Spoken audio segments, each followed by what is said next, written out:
Good afternoon, everybody. Good afternoon. Welcome to the 2025 eCYBERMISSION National Showcase. All right. Now, what you're about to experience over the next several hours is something extraordinary. You're going to see some of the finest minds of this young generation solving problems, exploring problems that existed before they were born. And thank goodness they are, because somebody has to.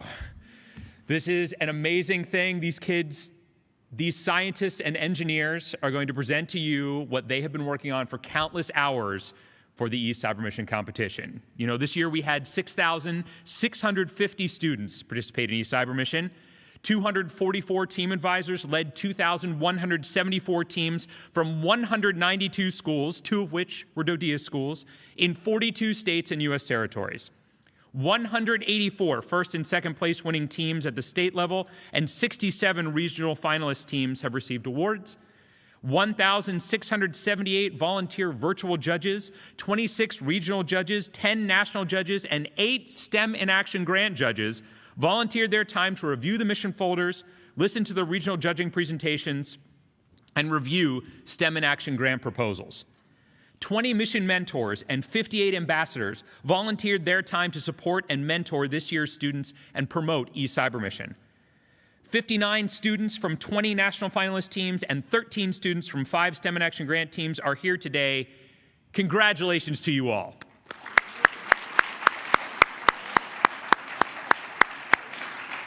Now, my name is Matt Hartman. I'm going to be the MC today for the proceedings. We have a couple of other things going on. Rather than just watching this passively, you can participate because you are the people.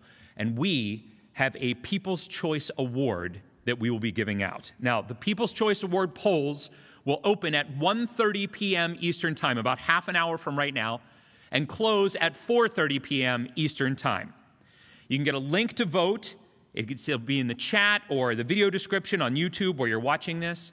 So make sure you vote.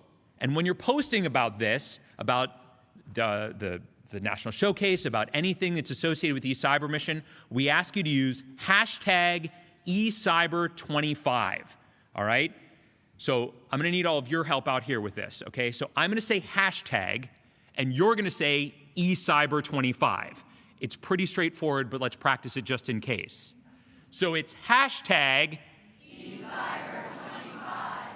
On the first, see, I told you they were smart, right? So there you go. All right, let's get into it. Let's get going. Let's kick it off with 6th grade. We've got 6th grade, 7th grade, 8th grade, 9th grade, and our STEM in Action grant teams here today. So with 6th grade, starting in the Northeast region, we have Windduction, a community group in Rockville, Maryland, led by Monica Maheshwari, and made up of students Siddhat Agarwal, Aman Nair, and Thunvi Nair.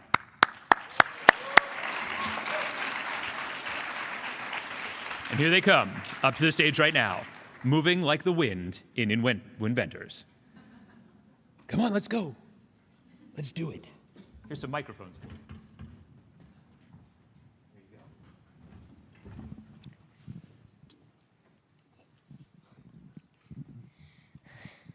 With greenhouse gas emissions driving environmental and health disasters all around us, we're the Windduction. Siddhant, Tanvir, and Aman on mission Zero emission.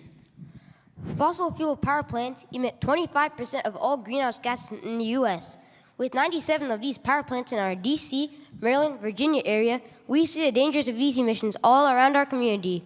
2 Chesapeake Bay islands have disappeared because greenhouse gases have raised water levels. The bay's marine landscape has been reshaped by nitrogen pollution, 19% of which comes from power plants and motorized vehicles. The 2.6 million people living near these plants face greater risks of respiratory and cardiac diseases, in addition to cancer, neurological issues, and even premature deaths, all from hazardous emissions. That's why we invented Windduction. We want to install micro wind turbines on the roofs of Metro rail trains to harness wind energy that will be used to power the utilities of the rail cars. We chose electric ducted fans used in RC planes for durability and efficiency in high-speed winds up to 120 miles per hour in tunnels. Our turbines will be made of lightweight yet sturdy carbon fiber. As the train moves, strong airflow causes the blades of the turbine to spin, generating DC current. Cables from the turbine connect to a charge controller, which will then transfer power safely to the onboard battery power systems, or BPS. These BPS will be located in secure compartments on the railcar. Finally, the BPS will distribute its current to the railcar's utilities, such as lighting, heating, cooling, ventilation, and door movement. Windduction can help WMATA produce 6.5 million kilowatt-hours at the rate of 15 kilowatt-hours per railcar on a fleet of 1,200 railcars.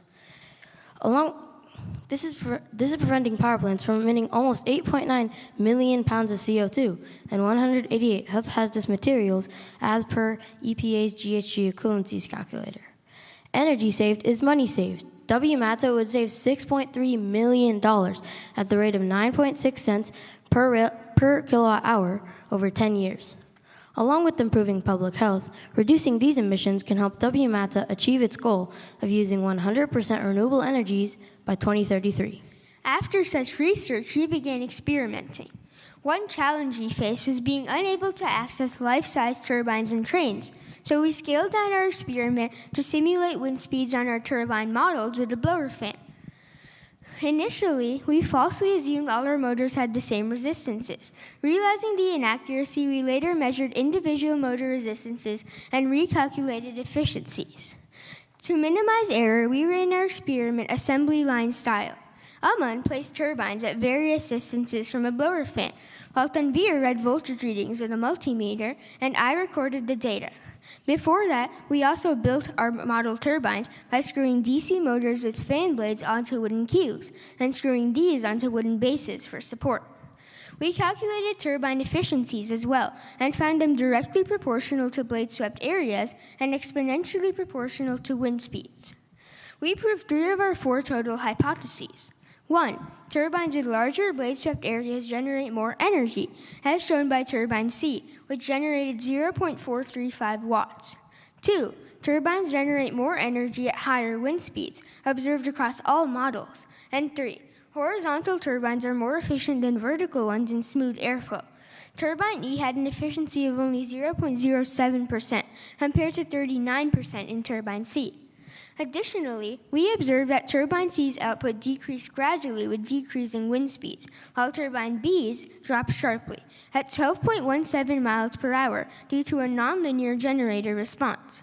Though their peak efficiencies were similar at 39% versus 37%, turbine C performed better at lower wind speeds, making it more suitable for metro rail trains that stop frequently. We also discovered our own skills apart from research ability. Siddhan's strength was communication and project management. Aman is storytelling and recalling forgotten details from past research and discussions. And Tanvir is good at critiquing our solution and the identification of improvements. As climate change upends our world, even the smallest actions will help. That's why reducing the WMATA metro system's greenhouse gas emissions is becoming more urgent each day. With our invention, Windduction, on railcars, we, the Windventures, can harness oncoming wind energy to power the railcar's utilities, replacing fossil fuels. Why burn when you can turn? Exactly 5 minutes.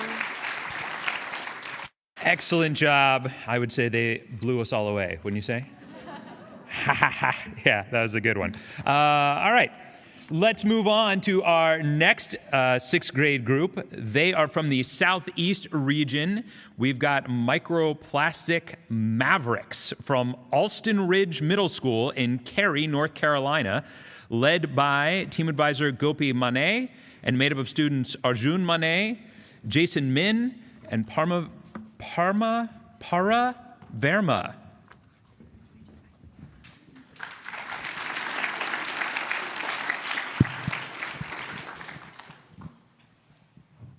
Hi, we are the Microplastic Mavericks, and I'm Arjun. I'm Param. And I'm Jason. Quick question. Have you ever chugged water straight from the plastic bottle and thought, pure, refreshing H2O? Well, surprise, when you drink that water, you may have also had some plastics too. Turns out, in a single bottle of water, there can be around 240,000 microplastics. That's right, thousands of microplastics in your water. But don't worry, we're here to help take down this mini menace.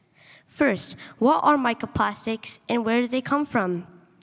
Well, as you probably already know, plastic is widely used around the world. However, plastic doesn't just magically vanish. Instead, they break down into tiny pieces called microplastics. Now, doesn't super small plastics mean a super small problem? Wrong. Microplastics are serious and one of the biggest environmental hazards in the world. Microplastics are in every part of our environment, water bodies, food, animals, and even in you. Microplastics can also be in your blood, heart, lungs, and brain. According to PROM's findings, they can give you an increased risk of heart attack, damage your DNA, mess up your immune system, and do much more. And while humans are suffering, animals have it much worse. They are eating plastic buffets they never even ordered. To tackle this problem, we decided to use the scientific method, which is to observe, research, hypothesize, experiment, conclude, and share. We started digging into our research and found out that algae can help remove microplastics. But algae isn't exactly commercially available in a form that can be used easily for water purification. That's when Arjun found out about sodium alginate, a product extracted from brown algae which is both eco-friendly and available for purchase. So we put our brains together and formed this hypothesis. If sodium alginate is put in water, then microplastics can be attracted to it through the process of adsorption. And no, not absorption. Adsorption is the adhesion of a liquid, solid, or gaseous material onto the surface of another material. We then started our investigation. We each had our roles. I gathered the materials, prompted the deep research, and Arjun conducted experiments and recorded data in ways such as photos. Now here's the twist. Sodium alginate is great, but it needs a bonding agent, as sodium alginate is a type of powder. That's when we found about calcium chloride, the perfect bonding agent for sodium alginate. When both substances are diluted in water then mixed together in some way, they form our type of gel. Using this information, we created a sodium alginate solution and a calcium chloride solution. For a sodium alginate solution, we mixed 100 milliliters of distilled water with 2 grams of sodium alginate. For a calcium chloride solution, we basically did the same thing. Another 100 milliliters of distilled water mixed with 2 grams of calcium chloride. We then created our sodium alginate sponges and beads. For the sponges, we dropped a plant-based cellulose sponge into the sodium alginate solution and then dipped it into calcium chloride solution. For the beads, we dropped blobs of the sodium alginate solution into the calcium chloride solution, just like we would when we're making caviar. We then made our own microplastics by cutting up a plastic bottle and then tossed them into some distilled water so we could run our tests on the sodium alginate sponges and beads. Results time. The sponge would float to the top and attract a bunch of microplastics, while the beads would sink and grab the ones that are closer to the bottom. Together, they were a cleaning machine. We estimated that the sponge alone removed around 60%, and the beads around 40%, and altogether, they removed around 80% of the microplastics. Our hypothesis was proven correct. Residents, animals, habitats, and academia will all be benefited from our project and raise community awareness on this alarming issue. Our future goals are to continue our experiments on different types and plastic because, well, microplastics won't clean themselves up, will they? Thank you for listening.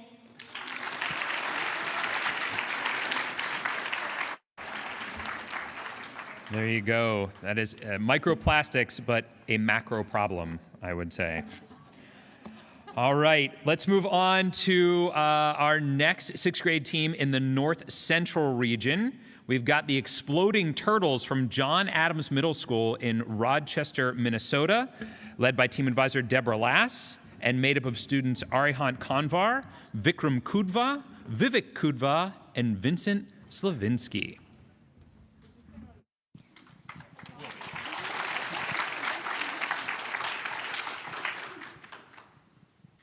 Hello, and nice to meet you. We are the Exploding Turtles, a group of friends with ideas.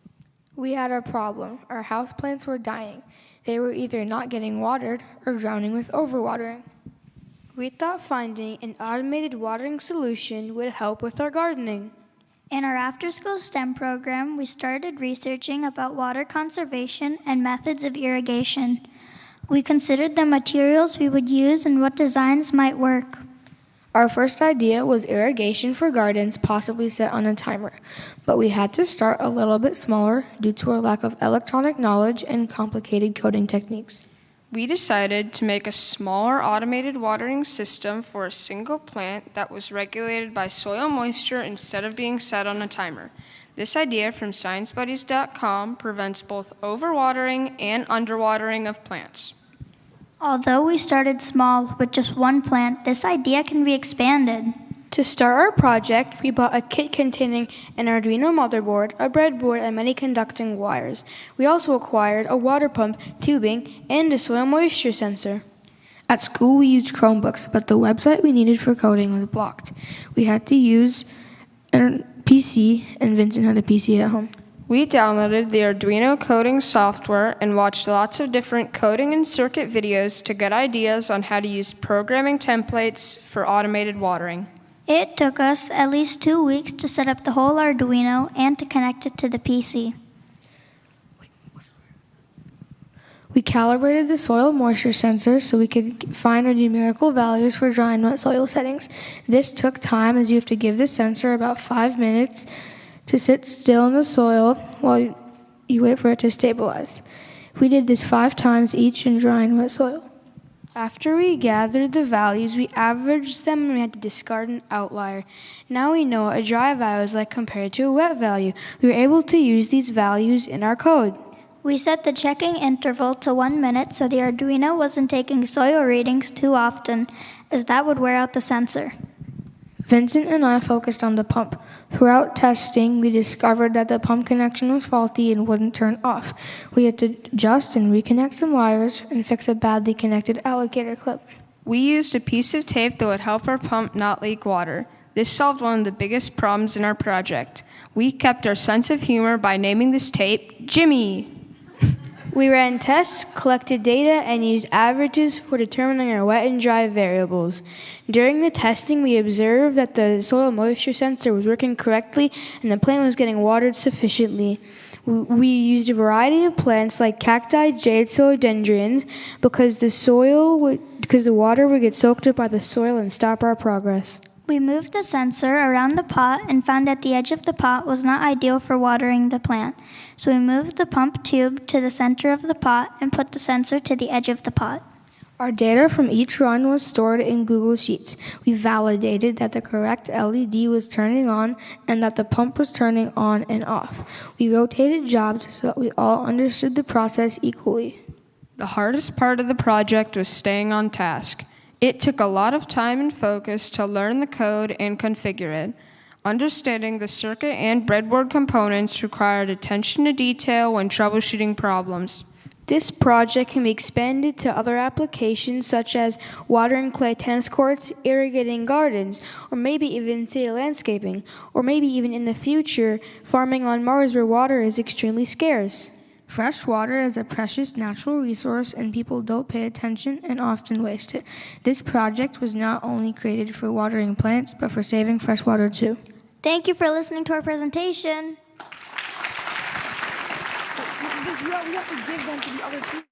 Well done, well done. Yeah, there is no doubt that staying on task and keeping a sense of humor are two things that don't necessarily fit together, so well done. All right, we have our next group, our next 6th grade group from the South Central region. This is the Prairie Protectors from Southcrest Christian School in Lubbock, Texas, led by their team advisor, Michelle Bierman, and made up of students London Farron, Tatum Lust, Kendall O'Donnez, and Emerson Turner.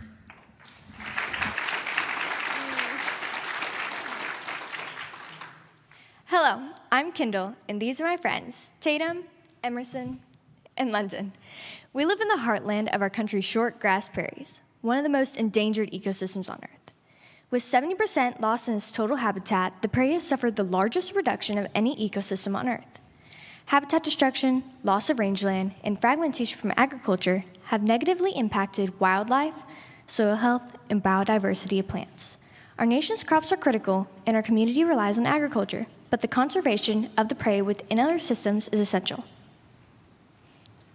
We learned that agriculture is not the greatest threat to the prairie. If Texas were a country, it would be the third largest oil-producing nation in the world. There are more well sites in our surrounding counties than anywhere in the U.S. According to the U.S. Geological Survey, drilling for oil creates negative effects on the environment. The problem being explored has two parts. Number one, the decline of an ecosystem, and number two, the effect of the oil industry on what is left of the short grass prairie. Our research was extensive and included websites, professional journals, videos, and interviews with experts, including farmers, landowners, and the biologists with Texas Parks and Wildlife. We worked for 7 months to develop effective methods of restoring native grasses to save the short grass prairie. Based on research, we designed and carried out 3 investigations. Number 1, plant biodiversity. Number 2, germination of native prairie grasses. And number 3, impact of oil on soil health. In the first experiment, our goal was to learn the impact of the oil sites on the prairie habitat. A botanist tool called the Quadrat was built and used to survey plant species on my grandfather's land. We started the site of an oil pump jack and moved outwards in intervals up to 300 feet, counting plant species within the Quadrat. Our data showed that biodiversity increased exponentially as we moved away from oil extraction. For experiment 2, we collected soil from these same locations, 0 to 300 feet. We planted grass seed in each soil type to measure the oil's impact on germination and potential success in replanting the damaged prairie. Results show a 30% and 60% germination rate, both of which would effectively allow restoration. In the third experiment, Emerson and Kendall measured the pH and fertility of each soil collected. The pH was an acidic 5 near the pump jack and ranged from 6 to 7 as we moved outward. The soil fertility data was surprising because there was not a pattern seen in the data, and it measured higher near the pump jack than at 300 feet. The germination experiments contradicted this, and more testing is needed. Environmental threats affect ecosystems for generations. We made a sustainable difference and spread awareness to the community. Posters were made that illustrated the importance of the prairie. They included a critical fact and compelling photo to catch the attention of passersby. We worked on infographics and a brochure to encourage others to join the fight to save the prairie. Many people in the region were educated about this issue and ways to be involved. Our team met after school to make something called seed bombs. Native soil was collected in buckets and water was added. Blue stem grama and Cyados grama grass seed were added to the thick mud and mixed well. We formed seed bombs about the size of racquetballs, wrapped them in burlap to hold them together, and used them to reseed areas of the prairie needing native plants for restoring the prairie. You simply throw the seed bombs into the bare soil of an area and restoration occurs. This fall, our team will be joining the Playa Lakes Festival to show other schools how to make thousands of these to use in their communities as well.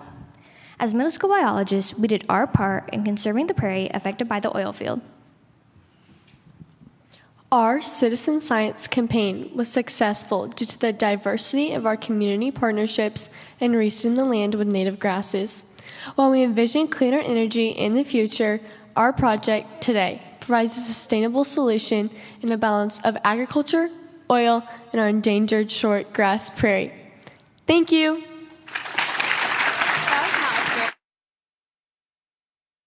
Fantastic. Looking out for the short grasses. They're always the ones that get overlooked. Guys, it's not going to get any better than this, so I hope you're all right with that. All right, well, let's move on to our final 6th grade team from the West region. We've got the Clean Water Crew from Sonoran Sky Elementary School in Scottsdale, Arizona. They're led by team advisor Bailey Middlestat and made up of students Lillian Gerstmann, Juliana Hajbande, Ava McHugh, and Isle White.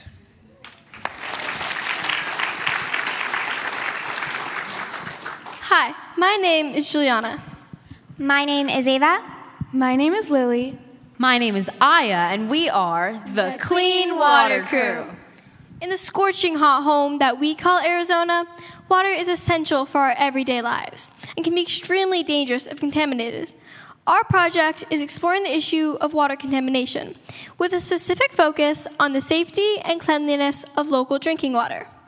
We set out to determine if our water contains traces of pollutants through thorough testing and analysis. Our goal was to compare water samples collected from different areas in Scottsdale and Phoenix to identify which locations had the most and least impurities. By doing so, we set out to raise awareness about potential contamination in everyday water sources. Educating our community is an important part of having clean water because if the community is aware of the problems, they are more likely to do something to change them. Our project can tell them whether their water is contaminated and where they can find clean water for consumption. We want everyone to have access to clean, safe water. After investigating the Scottsdale and Phoenix water contamination levels, we have discovered traces of harmful chemicals and pollutants. Along with that, too much consumption of dangerous chemicals can lead to health issues. We researched the possible tests for water pollutants. First, we tested for particles using a total dissolved solids TDS tester. We found out that the TDS tester only shows the number of dissolved solids, but does not identify them, thus not disclosing whether they are harmful or not. Therefore, we decided to use the testing strips to isolate 6 different possible contaminants. We tested for pH, water hardness, total chlorine, sodium chloride, fluoride, and lead. These are all important factors for the purity of our water. We hypothesized that the water sourced from the fountain in Cashman Park would be the most contaminated sample, and that the Scottsdale RO reverse osmosis filtered water would be the cleanest. This is because the fountain water is exposed to many pollutants, including oral germs and contaminants from rust and the internal coating of the pipes, while the RO water is more likely to not have been in contact with any of these. The RO water is highly filtered, so even if it was in contact with these contaminants, no traces of them should be left behind. We tested 13 different sources for 7 contaminants. The sources included water samples from each of our houses, 3 samples from our school, 2 from local parks, and 1 from a local well. We gathered the water into identical bottles. Using testing strips and a TDS tester, we examined each source. Although first, we did the TDS tester into each bottle and waited until the number stopped fluctuating and settled on the number of total dissolved solids. Next, we did the testing strips into each bottle for 2 seconds and then promptly removed them. We let them sit for 15 seconds before comparing them to the results chart on the back of the container. Although we have an independent variable and a dependent variable, we chose not to have a control. Based on the conditions of our experiment, having a control would not be attainable. This is because there is no perfect source of water, and instead of comparing them all to a control, we compared them to each other. After completing the experiment, we learned that we were incorrect about our hypothesis. My house's tap water had the most contaminants, while the teacher's lounge at our school was the cleanest. We were relieved to find that there was no lead in any of the water sources that we tested, and surprised that the water testing strips did not detect any traces of fluoride either. In order to organize our results, we created a table, enabling us to compare and contrast the results to one another. Working as a team made us much more productive. For example, we each collected our own samples. We took turns testing the samples and taking notes. If any of us were off task, the others would get them right back on track. We all had a hand in organizing our project, taking notes, and helping edit each other's responses. We truly learned that 4 heads are better than 1. In conclusion, we discovered that the unfiltered samples had a higher number of particles than the filtered samples. We concluded that the filtered samples are purest and therefore safest for consumption because they contain the fewer number of particles. The fewer the number of particles, the less likely they are to be harmful. With the record high temperatures in Arizona, people will drink whatever water they have access to. By informing Arizonans about where they can find the cleanest water, people don't have to worry about exposing themselves to contaminants any longer. Thank you for listening.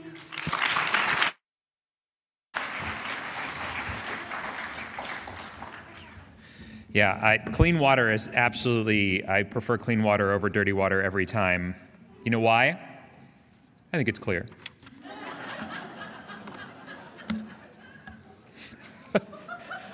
Who wrote this stuff? All right. We have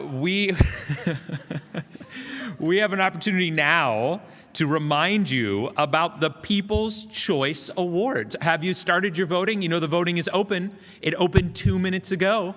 So you have that opportunity to go right now and vote for your choice, for your favorite team. They're going to win the People's Choice Award, which of course will be amazing. You can find a link for that in the chat or in the video description if you're watching this on YouTube, wherever you're watching this. And when you're posting, remember, you're going to use hashtag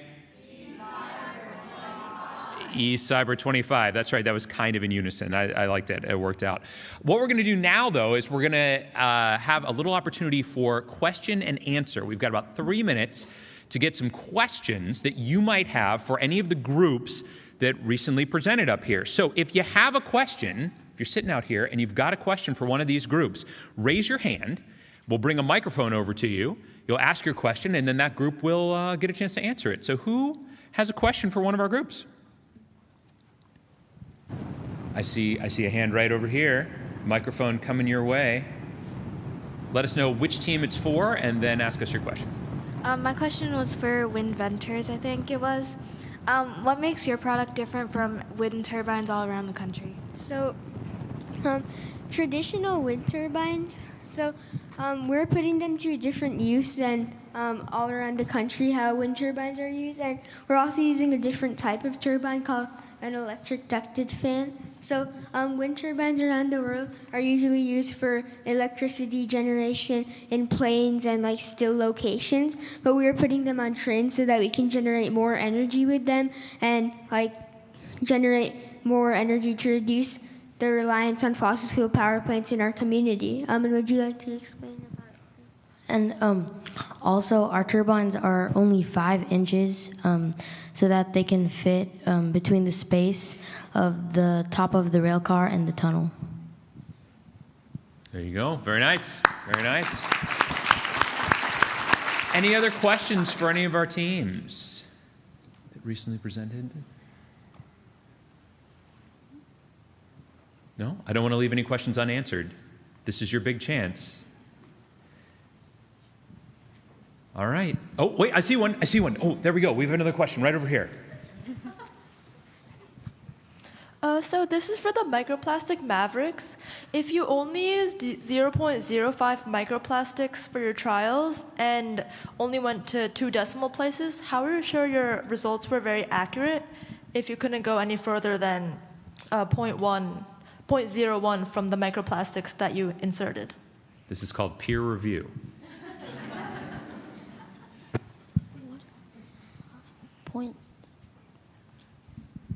So like we use 0.05 grams, and so what our experiment was, we were scaling a certain amount of sodium alginate for the amount of microplastics there were. So if there's more microplastics, we would use more sodium alginate. If there's less microplastics, we would use less sodium alginate. All right, there we go. Thank you very much. Excellent, excellent. All right, we're going to move on to 7th grade now. But before we do, I want you all, students out here, all of these teams, I want you to think about how many times you've done your presentation. Just do a little quick math in your head. Just try to think about it. Was it 10, 15, 1,000? Think about it. This may be the last time you ever do it publicly. Ooh, is that exciting? Or now have I made you sad? All right, so either way, it may be. So think about that. Yay or All right, let's go on to our first 7th grade team from the Northeast region. We have Ecopa Engineers from Eagle Ridge Middle School in Ashburn, Virginia. And they're led by their team advisor, Santanu Das, and made up of students Anaruda Das and Kushal Yarlagada.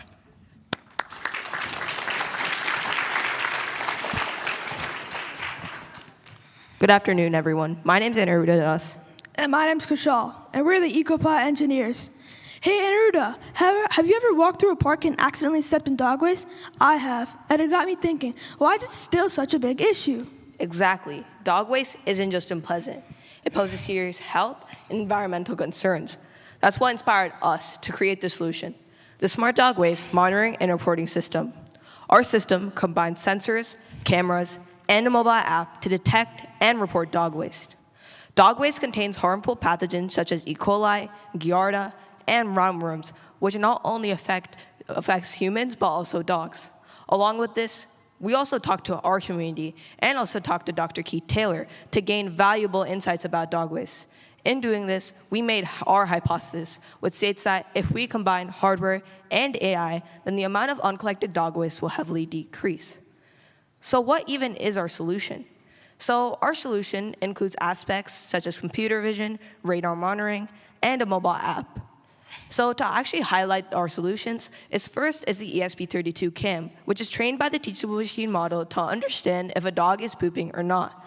Along with this, we also have our Arduino radar system, which can detect if any dog waste is in the area. These solutions together can help us detect if dog waste is on sidewalks or dog parks. Now I'll go more into the actual Arduino radar system. So in our Arduino radar system, it's comprised of a servo and also a distance sensor. And the servo moves the distance sensor in an area. And along with this, we coded it using the Arduino IDE. And some challenges we ran into was the actual number of pins on the Arduino board. And to fix this, we need to use a breadboard. Now I'll go into our actual teachable machine model. So in our teachable machine model, some challenges we ran into was the actual number of data, and many public data sets were not available. That's why we created a Python script that takes 35 different variations of one image, and this is called data augmentation, and it allowed our model to get a 93% accuracy. And to actually validate this 93% accuracy, we did different tests, such as confusion matrices and line graphs. And in our confusion matrix test, only 6 out of the 77 cases were misclassified, showing a very high accuracy. And on our line graph test, there was a consistent loss of epochs, showing good learning rates. Now I'll go into the actual mobile application. And in our mobile app, users can log in, and the backend is Firebase, meaning all user data is very secure. And then users can go to the reporting screen, where they can take an image, track their GPS location, and send a report via email, creating a seamless and easy-to-use reporting system. Then this email is sent to HOAs or other community members, so the community can solve this problem as a whole. Thank you for listening to my part, and now Kushal will talk about results, community benefits, and team collaboration. We have also tested our prototype, and while testing, we collected data and set them into various types of graphs. For example, one of our bar graphs shows the visual app appeal ratings, showing how our users perceived our app. Another line graph shows the image quality, showing that our project still worked well under tough lighting conditions. And another bar graph showed the accuracy versus distance model, showing that our project worked well between a distance of about 3 to 5 feet. Our project also benefits multiple groups of people, such as dog owners who gain a responsibility for their pet, community members who can enjoy cleaner public spaces, and the local HOA, as now they have insight on the dog waste and they can take action on it. We began our project during July of 2024, where we first identified our issue and conducted researching on it. Throughout our months, we've also ordered parts, consulted with our local veterinarian, and tested our prototype, and we've come together with one shared goal. Our project is scalable, low cost, and impactful, as it shows how STEM and local communities can make a difference. We're excited to present our project, the Smart Dog Waste Monitoring and Reporting System, to help solve the issue of communities worldwide. We hope the Smart Dog Waste Monitoring and Reporting System can inspire more cleaner, more healthier communities. Thank you.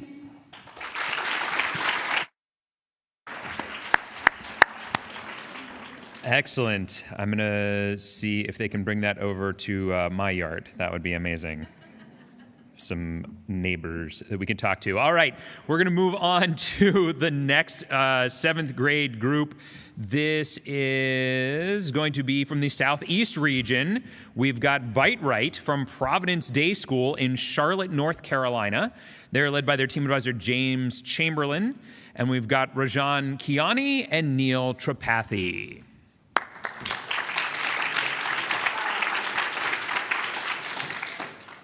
Imagine being a kid at a birthday party.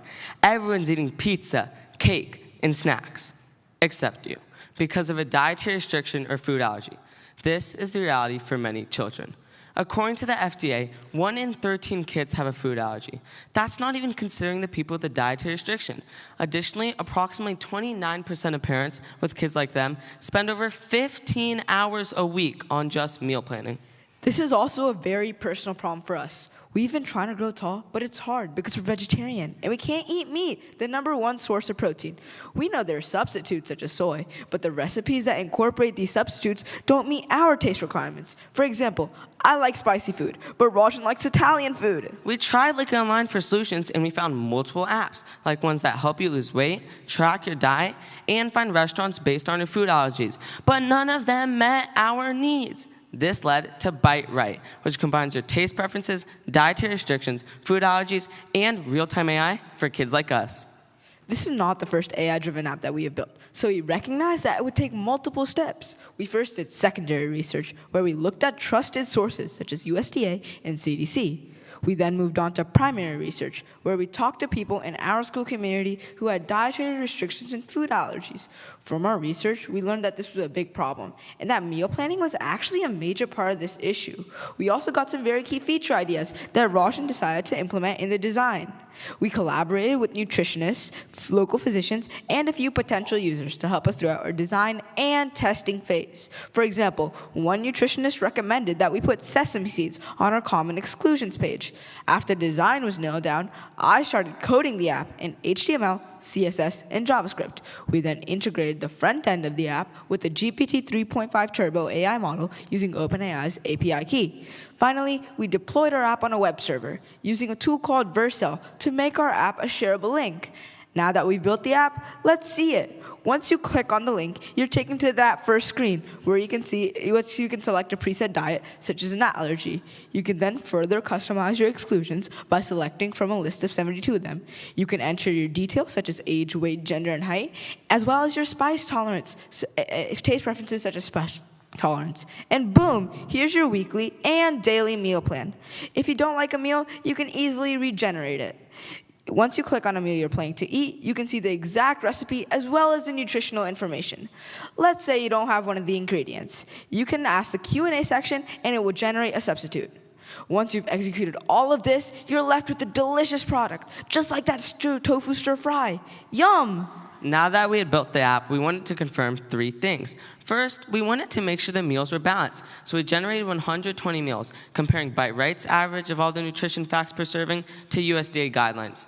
For example, the second graph shows that USDA's recommended protein value per serving is 16 grams, and Bitiright's is 17 grams. Second, we wanted to make sure the meals followed the exclusions, so we looked at the same 120 meals, finding out that approximately 97% of them followed the exclusions. And third, we wanted feedback from users, so we launched a survey along with the web link of our app, getting over 150 respondents with people with a dietary restriction or a food allergy, and 95% of them said they liked Biteright. We now wanted to ensure that people who needed the help got the help. To do this, we engaged 4 groups of people: students like us, parents that have kids like us, physician offices that treat patients with dietary restrictions and food allergies, and lastly, school dining providers. For students, we did a demo and a Q&A session 10 separate times to over 650 students across 2 schools to different audiences, such as student assemblies, student classrooms, and other events.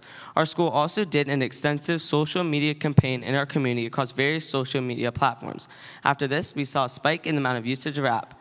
We also presented to multiple physician offices, and one allergist and one pediatrician decided to put our Biteright flyer up in their waiting room. But the most important bit is that we strategically partnered with Flick, who's not only a school dining provider in our school, but in 300 schools in 47 states. And we hope to influence the menus of all school cafeterias, having our app on their website.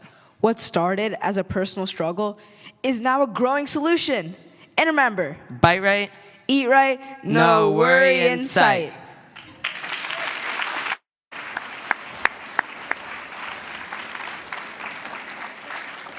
That is very cool. Does anybody here have any kind of food allergies or food sensitivities or yeah, a couple of folks? Okay, so talk to these guys.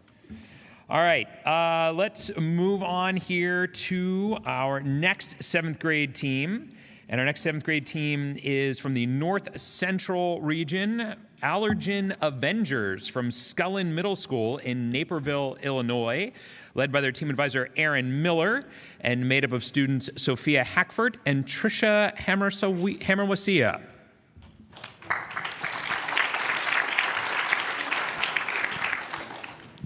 Good afternoon, everyone. Today I would like to start our presentation with a question.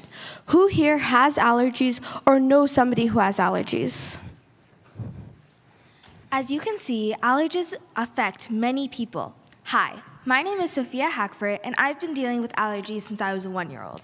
I'm Trisha Marvasia, and cross-contamination limited many restaurants that I went to. We are the Allergen Avengers. Our mission is to create an accurate, reliable, readily available allergen test for people with allergies. Since we've been close friends for a while, we decided to do this project together and are excited to take this forward in the future. The problem we are solving is that people with allergies are not always safe when they eat due to cross-contamination and other allergens. This problem is personal for us because Trish and I have reacted to allergens and have seen people around us suffer from allergic reactions. Allergic reactions happen due to antibodies. Everyone has antibodies in their system, and they are all different. Antibodies are proteins that the immune system produces to help fight off invaders. People with allergies have a specific type of antibody called immunoglobulin E. When an allergen enters the body, the antibodies will bind to the allergen structure immediately. This produces histamine, which can cause inflammation and other reactions. These reactions depend on the person's allergy severity. Some reactions can be an upset stomach, hives, even as dangerous as your throat closing up. Many people have this severe reaction called anaphylaxis. It can cause people to die. I personally struggle from this reaction due to my allergy to peanuts. Did you know 3.4 million people have an allergy-related emergency room visit a year in the US? This means that every 10 seconds, someone has an allergic reaction and is sent to the ER. Many people can't go out to eat and enjoy themselves due to allergies. We took a systematic engineering design approach to solve this problem. While exploring the solutions, we realized there are no current solutions to this problem, except for industrial purposes, and even then, it doesn't solve the issue. So we decided, if they can do this, why can't we? We want to detect an allergen someone's allergic to before it enters their body, possibly saving lives or preventing a serious reaction. Our solution is a product called Safe Strips. It's a box where you can choose packs of strips that test for specific allergens. Each strip has an antibody in it and will react with the food when the chosen allergen is present. But then we realized that nothing would show on the strip.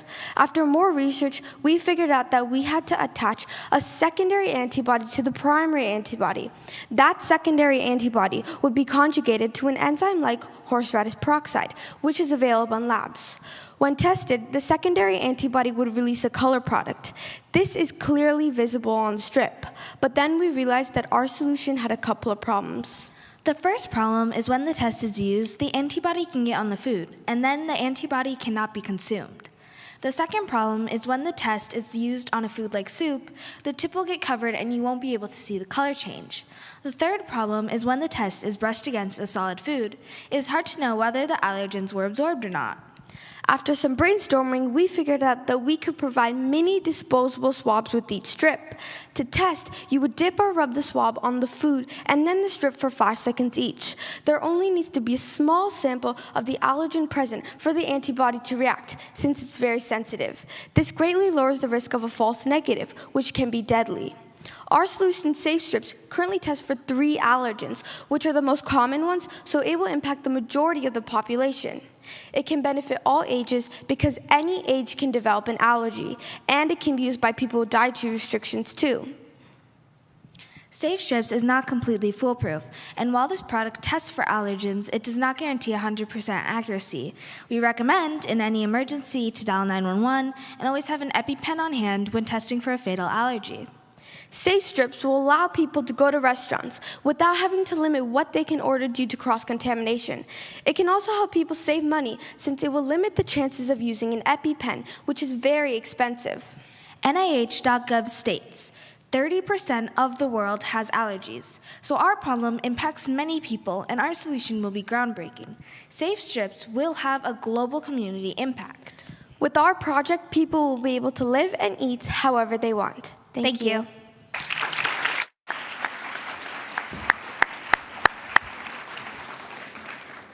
All right, we move on now to the South Central region, and we have the team Clean Beam from Osile in Bixby, Oklahoma.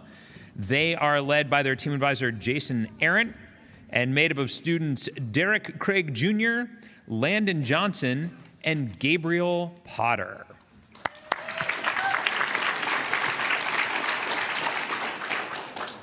Hello, my name is Derek, this is my friend Gabe, and this is my friend Landon, and we are Clean Beam.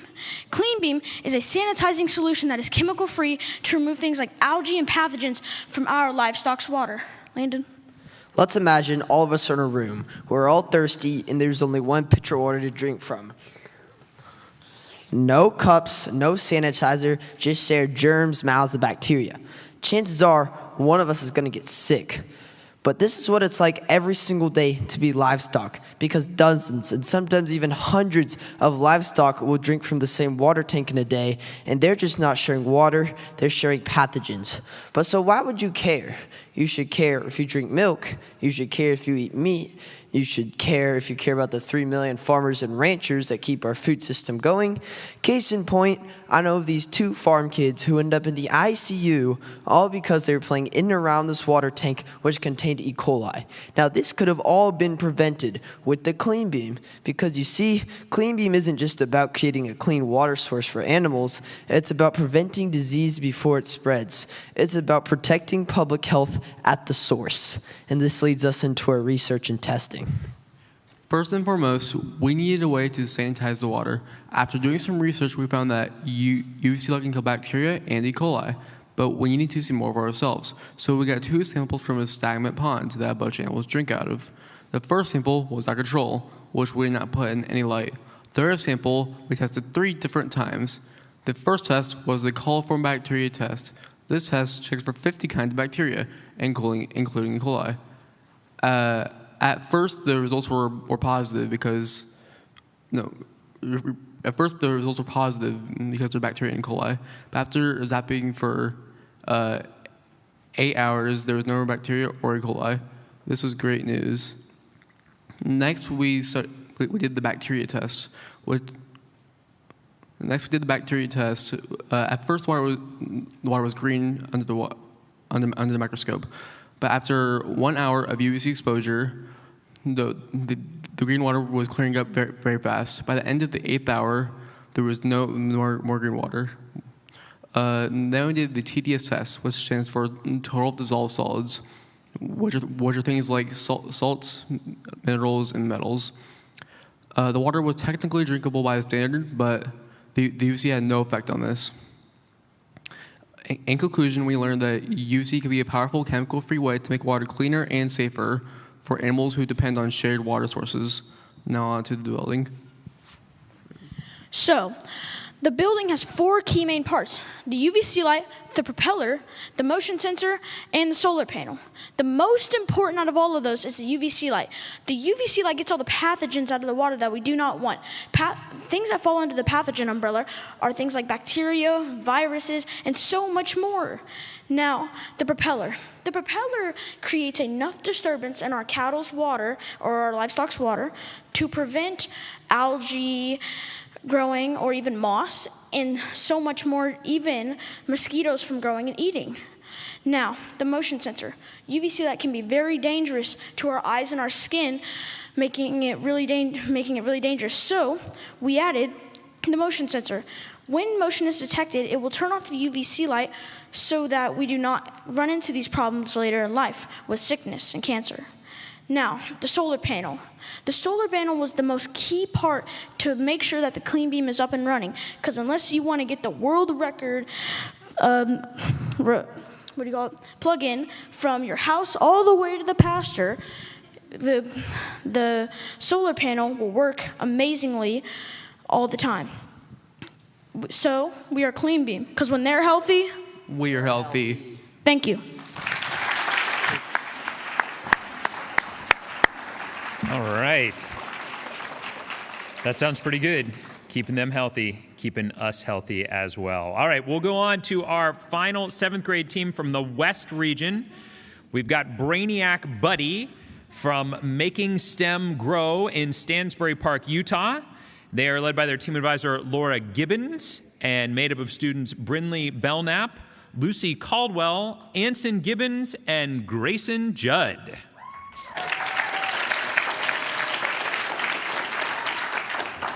Hi guys, we're Team Brainiac Buddy. We know how many kids struggle in school. That's why with the power of AI, we built something to help struggling students. We began by dividing our research into two main parts. First, we want to understand more about learning disabilities. According to the National Center for Education Statistics, over 7.5 million students have learning disabilities. A study from the National Center for Learning Disabilities on its current state reports that 1 in 5 students has learning or attention difficulties. However, only 1 in 50 receives accommodations for that disability. To confirm our research, we surveyed a group of 80 students between the ages of 13 to 16 to find out how school affects their learning. We served this needs analysis for our model. Our research was confirmed when over 90% said school feels overwhelming and more than 60% needed additional time and support to be successful. Our next phase of research focused on generative AI. Since generative AI is a fairly new field, only about 2.5 years old, the research is new and still being conducted. However, the great thing about emerging technology is that there are experts who can guide you. First, we met Matt Winters, the AI specialist from the Utah State Board of Education. He helped us understand how AI could support our project and reminded us of the importance of protecting student data privacy. He also taught us about Utah's AI framework, which includes 7 guiding principles for using AI. Our model incorporated this first principle, which says we use AI to help all of our students achieve their educational goals. Next, we met with Tyler Smith, a computer scientist from School AI. He taught us about large language models and the cost of using AI. He told us right now generative AI could do all we had planned. Next, we needed to identify some potential problems we might face with our model.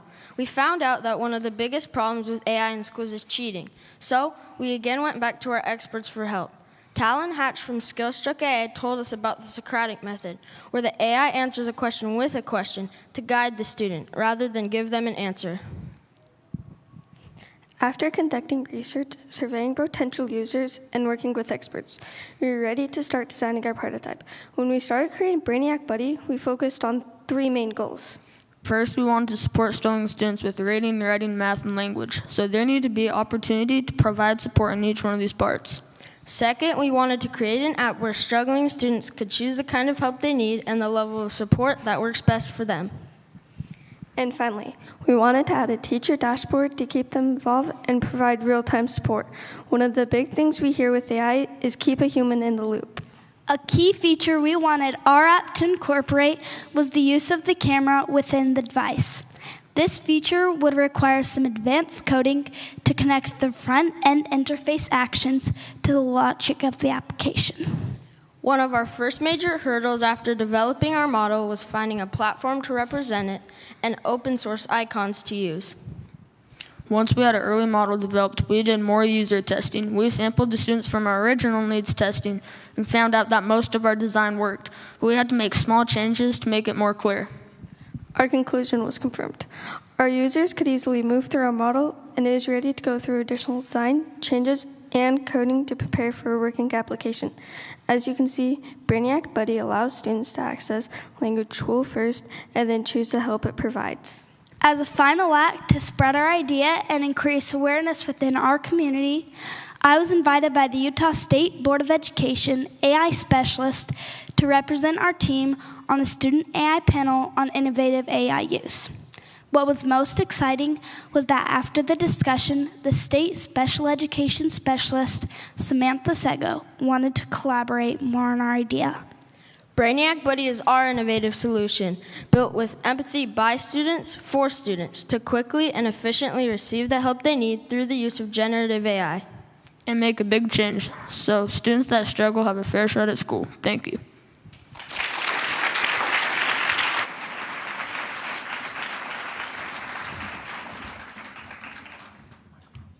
All right, well done, well done. Glad to see that I don't have to fear AI every time that I hear about it.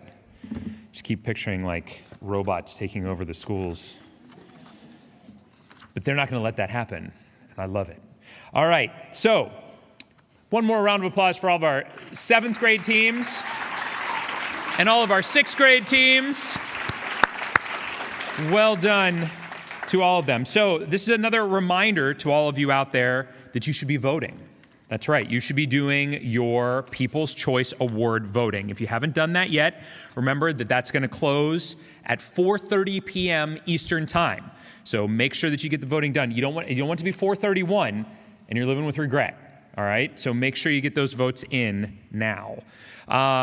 You're gonna find the link, if you need that, in the chat. You're also gonna find it in the video description on YouTube. And of course, when you're posting about any of this, you're gonna use hashtag. You're gonna use hashtag. There it is. That second time was beautiful. Yeah, well done. That is exactly what you are going to do. We're going to take a moment here now to do a little bit of Q&A. So if you've got a question for one of the teams that just presented, raise your hand. We'll bring a mic over to you, and we'll get that question answered for you. Who's got a question for any of those 7th grade teams, or even all the way back to 6th grade? You can do that. Oh, do we have a question down here? Yeah, go right ahead. This is for Brainiac Buddies. How did you come up with your project? We just wanted to help a lot of students who struggle in school, and I don't know, we just have a lot of personal experience to students who struggle, so we wanted to be able to help students be more independent. Excellent.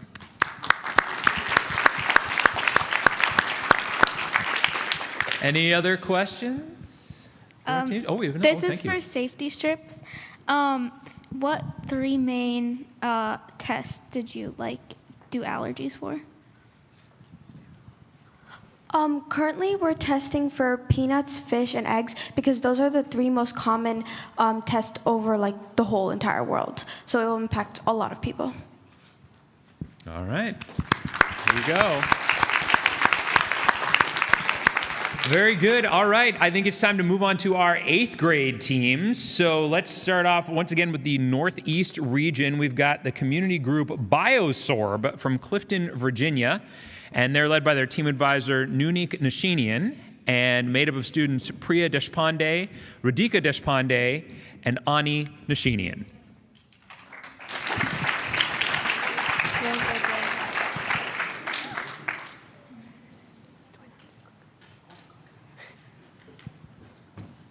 I also have to give them the clicker so that they can present.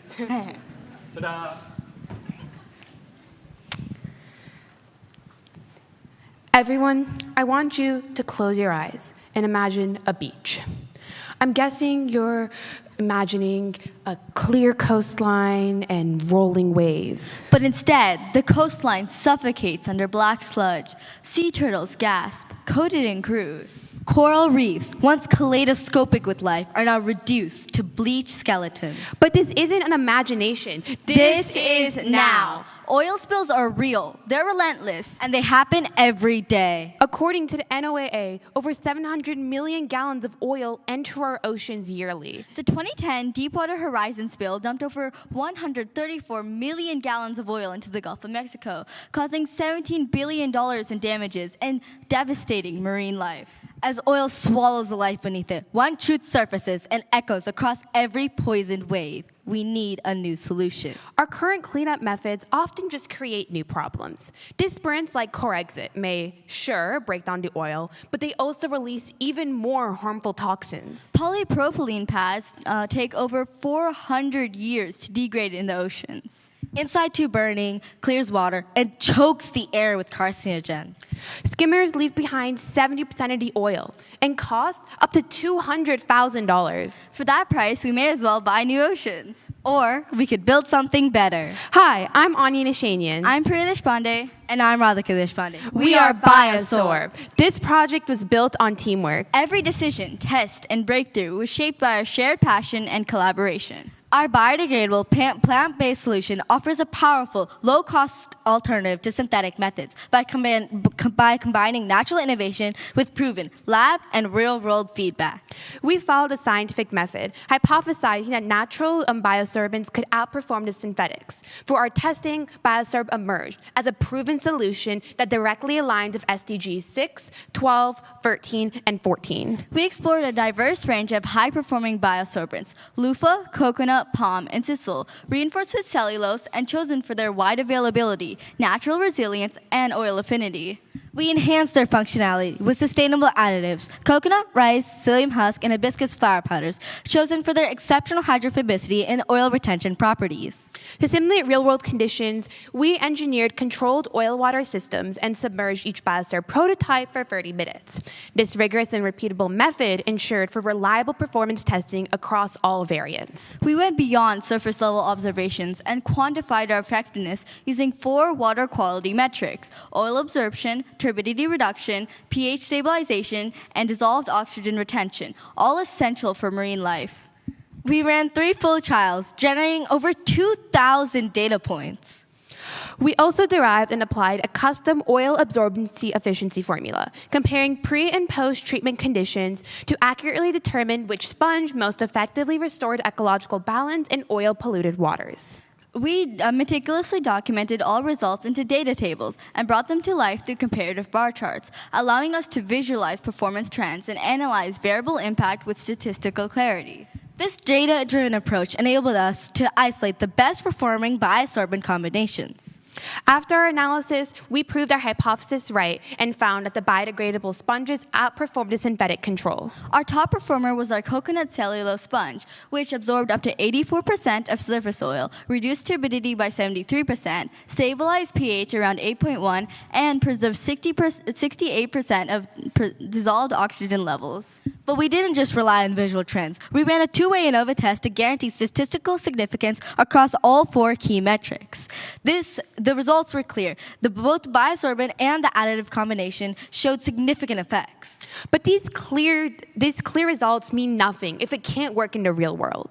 So we reached out to professionals on the front lines of marine operations and oil response. We interviewed Captain Christopher Moore, Director of Marine Operations at Odyssey Marine Exploration, and Deepankar Vaidya, Senior Project Manager at Edge Engineering. They told us the same thing: cleanups need to be fast, accessible, and non-toxic. And after hearing our project, they agreed. Biosorb is exactly what the field needs. Our scientific process proves that biodegradable, low-cost, plant-based biosorbents can outperform synthetic sponges. For the future, we're planning on launching Biosorb field kits that are compact, ready to use for local marinas, coast guards, and high-risk communities. In conclusion, Biosorb isn't just a solution, it's the solution. Let's not wait for another disaster. Because the future of our oceans is too important to leave behind. Thank you. Go hand those to next room. All right. That's great. I closed my eyes when I was picturing the ocean, and I'm still there. Still there. Love it. Amazing, relaxing, and upsetting that that's happening. So thank you for finding a solution to that. All right.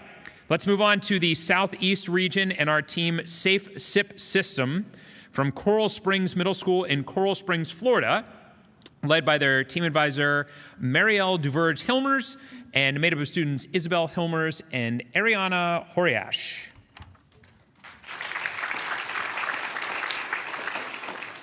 Hi, I'm Ari Huriash. And I'm Isabel Hilmers. And we are the Safe SIP system from Coral Springs Middle School in Coral Springs, Florida. Picture this. You're out enjoying a drink with your friends, and suddenly something's wrong. You're starting to feel a little bit off, a little bit dizzy, as if you can't stand up straight. Everything changes. Next thing you know, you're waking up in a hospital bed. Your friend is next to you, and you can see the tears in their eyes. You realize what's happened as is explained to you. You were raped, and it's now been figured out that your drink has been spiked. Your world is turning upside down. Situations like this are far too common worldwide. However, our project, the Safe SIP system, has the power to stop drink spiking before it's too late. Drink spiking is defined as intentionally adding foreign substances to one's drink without the person's acknowledgement or consent. Spiking has severe side effects and often affects entire communities. These consequences can include rape, sexual assault, robbery, battery, and in severe cases, homicide. Perpetrators often prey on vulnerable populations, as spiking is far more common among young adults ages 18 to 25 than any other group. The safe sip system is made up of two parts: the straw and the software. The straw. Our straw is a physical product which is used by consumers in various environments. It works by catching when a drink is spiked, which is done by detecting changes in the pH levels of a beverage. When the straw catches anomaly, it drastically changes color, alerting the consumer and others around them. It is a unique design made up of 3 layers. The first layer, which we call the core, is made up of sustainably sourced bamboo straw. It is surrounded by a second layer of pH strip. We call this the Brainiac Buddy straw. The pH strip truly detects when a substance is introduced to a beverage. It changes color based on the additive's acidity or basicness. Either way, a drastic color change alerts the consumer and those around them. Finally, the outermost layer is made up of drink-safe plastic, one that is commonly found in commercial kitchens. This layer connects the pH strip and holds it in place. The straw is a crucial aspect of the safe sip system, as it not only can prevent the horrific consequences of drink spiking, but can deter predators from even committing the heinous crimes. The software. Our software is driven by artificial intelligence. We are in the process of creating a machine learning platform which studies film from our testing trials of drinks being spiked. We taught the AI that when a straw changes color, it correlates to a drink being spiked. The platform will be able to process security camera footage in real time, detecting when any straw has changed color. It then takes this information, including images and data about where within an establishment this drink was spiked, and communicates various personnel via their mobile cell phones or workspace devices, thus allowing staff to ensure no spiked beverages are consumed. Our software additionally retains footage which can be used as evidence, thus a drink spiking incident can occur. Testing. We tested our project by physically completing trials. Since we have not yet finished the software, we're currently unable to test it. We did, however, create a physical prototype of our straw. To do this, we used various types of candies with ranging pHs. These candies mimic the pH of commonly used drugs. In our experiment, we used sour Skittles, which have a pH of 2.5 through 3.5, as a replacement of the real drug ketamine, which has a pH of 3.5. And we also use mint Mentos, which have a pH of 4.5 to 5.5, in place of GHB, which has a liquefied pH of 4.5. As different candies are added to a beverage. The pH of the beverage changes, and so does the color of the straw. Here are our results. We began our trials with a plain pH water of 7. We then introduced various candies and observed how the pH levels of our beverage changed. Community impact. Currently, we're using social media to teach our community about our project and the issues of drink spiking. We also interviewed various professionals in the field. We are also educating people about our project and the beneficial impact it can have on a community. Thank you. And this has been the Safe Sip System from Coral Springs Middle in Coral Springs, Florida. Thank you.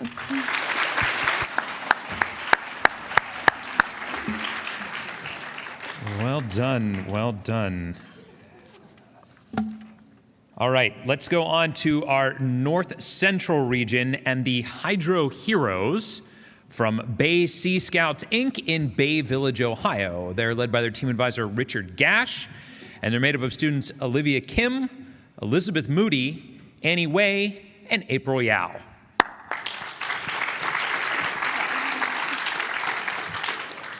Good afternoon. My name is Elizabeth. I'm April. I'm Annie. And I'm Olivia. And we are the Hydro Heroes. Microplastics are everywhere, and not much is known about their effects on humans. One recent study from the University of New Mexico showed enough nanoplastics, a smaller type of microplastics, found in cadaver brains to form an entire plastic spoon. We gathered information about microplastics from multiple different sources.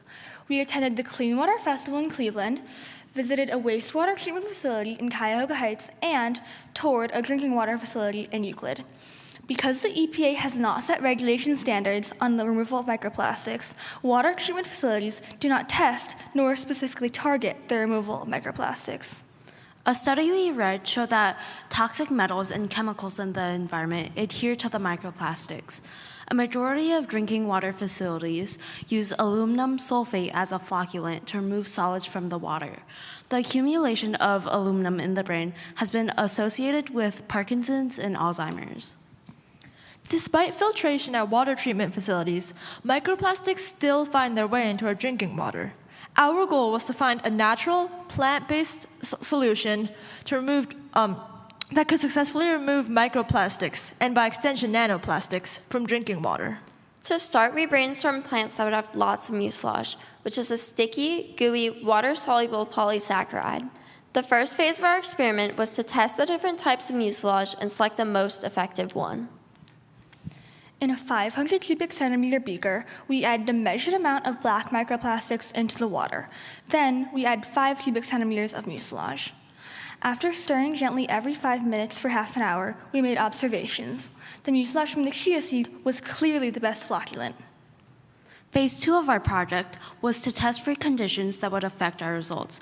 We tried changing water temperature, spinning the seeds in a centrifuge, and squeezing out the mucilage using fabric tool. We found no significant difference, so for phase 3 of our project, we used the simplest, most cost-effective method, at room temperature and using the whole seed. Phase 3 was to see which amount of seed was the most effective. We were surprised to see that the most effective trial was not the one with the most amount of seeds, but with 0.2 grams. When we met with Dr. Lenhart at Ohio State University, he said that his team had gotten the same results with their flocculants. There came a point where adding more flocculant was actually less effective. Dr. Lenhart's team is researching how to remove microplastics from lake water using chemical flocculants. At his lab, he did a side-by-side experiment to compare our chia seed flocculants to their chemical flocculants. We used turbidity to measure the results, and the chia seeds significantly outperformed the chemicals. Dr. Lenhart and his research assistants were intrigued by our idea of using chia seeds and impressed by the results.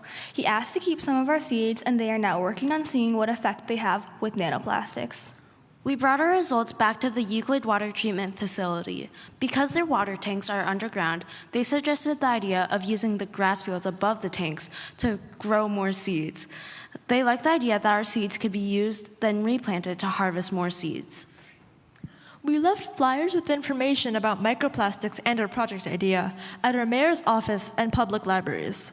We also contacted our state governor, senators, and representatives, seeking help to change the policy regarding the cleanup of microplastics. Our chia seeds are non-toxic, renewable, sustainable, and effective. Our project is the first step to an innovative way of processing drinking water. We hope to continue spreading awareness to experts in the field who may have the resources to turn our idea into a practical solution. Thank you for this opportunity.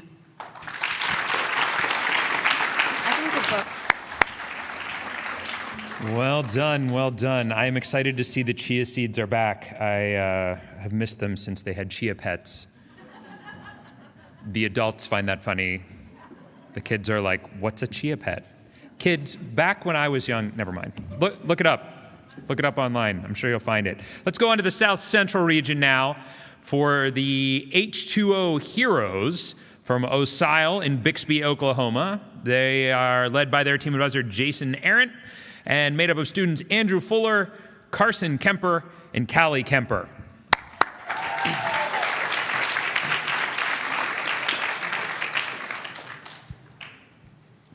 Hi, I'm Carson Kemper.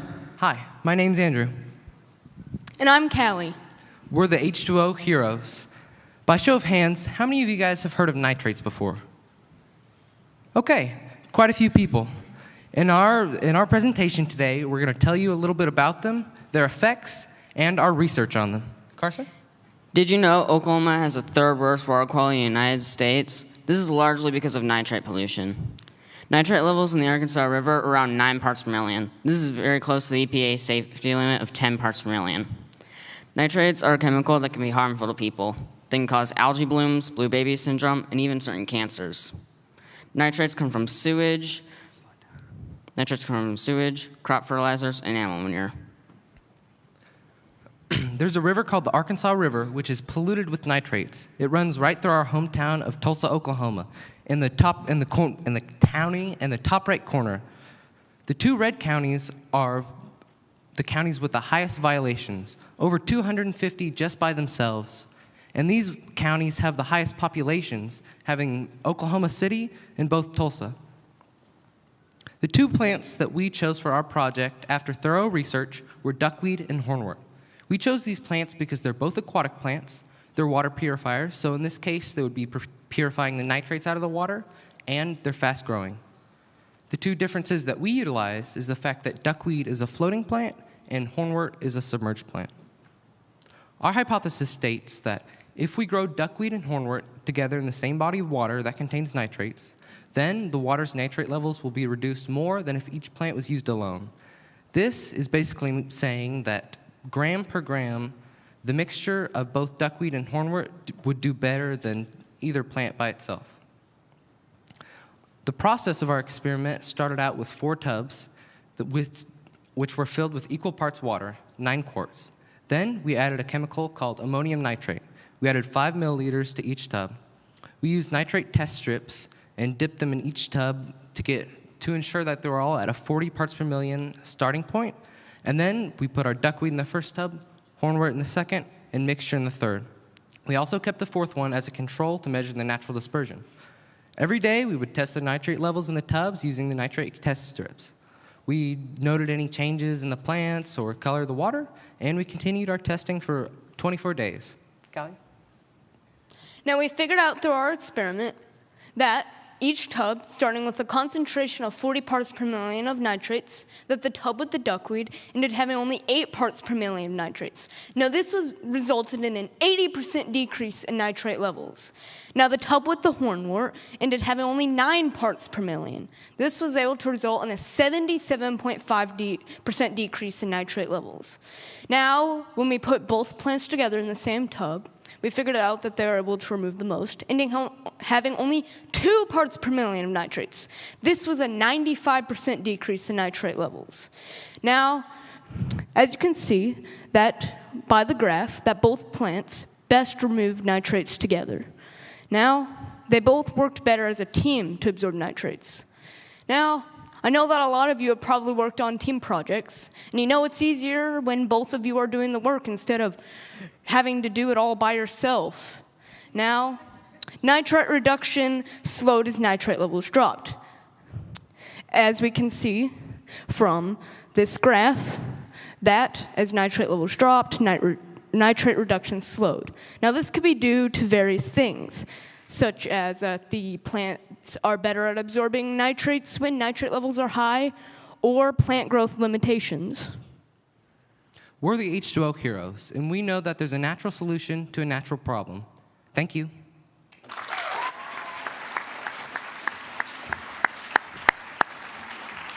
Well done, well done. That is, yeah. I'm seeing a theme here. A lot of water. And that is good because clearly water's got problems and we need that. So well done, everybody, working on some water things. All right, we're going to move into our final eighth grade team. Yes, in the West region, the Pectin Pals from Hyde Park Middle School in Las Vegas, Nevada.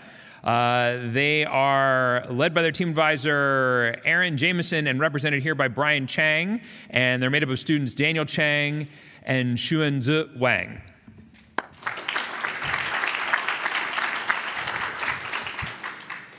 Youch, that turf sure is hot, Kimmy. Yeah, Daniel. I remember when we had grass instead of turf. Well, too bad, because we've been in drought for years. But we're not the only area experiencing this problem, because first, drought is a widespread issue. According to drought.gov, over 1/4 of the United States is in drought, a statistic which has increased by over 15% in the past year. Second, droughts reduce water supply. Locally, Lake Mead is at historically low levels.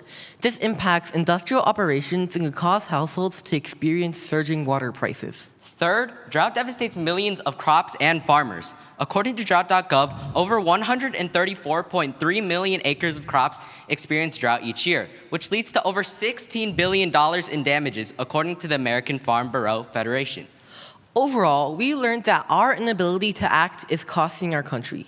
Thus, we were determined to find a sustainable solution to mitigate the effects of drought on water supply. So we, the Pectin Pals, wanted to turn trash into treasure with our project, which turns fruit waste into pectin hydrogels, 3D water-absorbent polymers made from the polysaccharide pectin. In our experiment, we wanted to find the optimal pectin hydrogel composition for both water retention and agricultural growth. To create the best hydrogel for water retention and plant growth, we designed an experiment with the following hypotheses. First, apple pectin will create better hydrogel for water retention. Second, a higher calcium chloride concentration will create better hydrogel for water retention. Third, apple pectin will create better hydrogel for agricultural growth. And fourth, a higher calcium chloride concentration will create better hydrogel for agricultural growth. To test our hypotheses, we created a 6-step methodology. First, we extracted pectin from apple pomace and orange peels.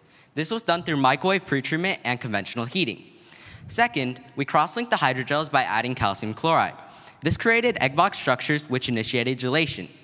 Third, we added sodium hydroxide and methanol. This increased the strength of the hydrogel.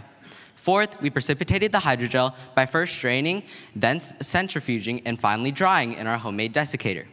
Fifth, we tested the water retention of each hydrogel by adding it into soil, watering the soil, and testing the soil moisture daily. Finally, we also tested the agricultural effects of each of our hydrogels by planting green onions in the soil with the hydrogels. Our initial attempts failed due to a lack of proper research. However, we reiterated our method following the scientific process. We tested 4 variations of our method before it worked. To analyze water retention over time, we used exponential decay graphs. Meanwhile, to compare the growth of each green onion, we used bar graphs. Overall, we observed that the Apple 2M pectin hydrogel had the best effects on water retention and agricultural growth. In terms of water retention, it allowed the soil to retain over 80% of its original soil moisture after 7 days. Meanwhile, the control only retained 38%. In terms of agricultural growth, the Apple 2M pectin hydrogel grew over 3 grams, while the control only grew 0.12 grams. Because the apple pectin hydrogel with high calcium chloride concentration performed the best for water retention, our first hypothesis was supported. And because the apple pectin hydrogel performed the best for agricultural growth, our third hypothesis was supported. However, the orange pectin hydrogels with low calcium chloride concentration performed better than orange pectin hydrogel with high calcium chloride concentration in terms of agricultural growth. Thus, our fourth hypothesis regarding calcium chloride's effects on agricultural growth was refuted. Since our Apple 2M pectin hydrogel is over 2 times better than plain soil, farmers can over half their water usage. This will allow for greater water supply for the rest of the community. In turn, households will be able to avoid water pricing surges, and this will lead to millions of plants, animals, and individuals benefiting. Additionally, our project addresses the issue of climate change caused by landfills. Over 20 million tons of citrus peels and over 4 million tons of apple pomace are produced each year through juicing and household use. These are then dumped into landfills that produce over 1.6 billion tons of carbon dioxide per year. This causes climate change consequences such as drought and increased temperature, and also natural disasters such as the 2025 Los Angeles wildfire. With so many issues regarding drought and the growing landfill problem, we believe that the moment to act is now. Our pectin hydrogels turn fruit waste into a solution to combat drought, effectively turning trash into treasure. Thank you.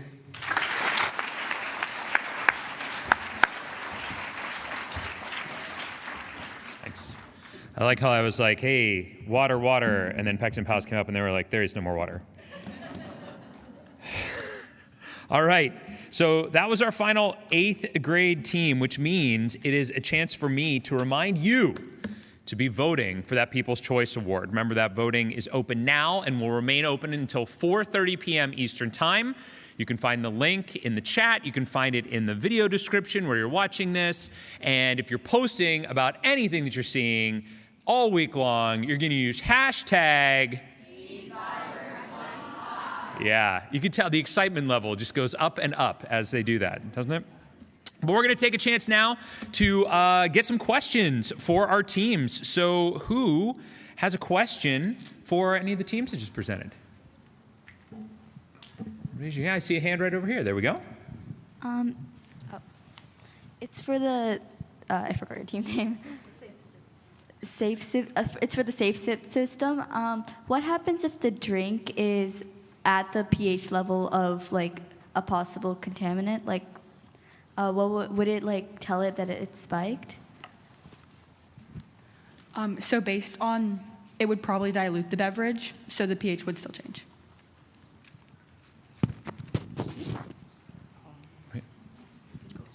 Sure, yeah.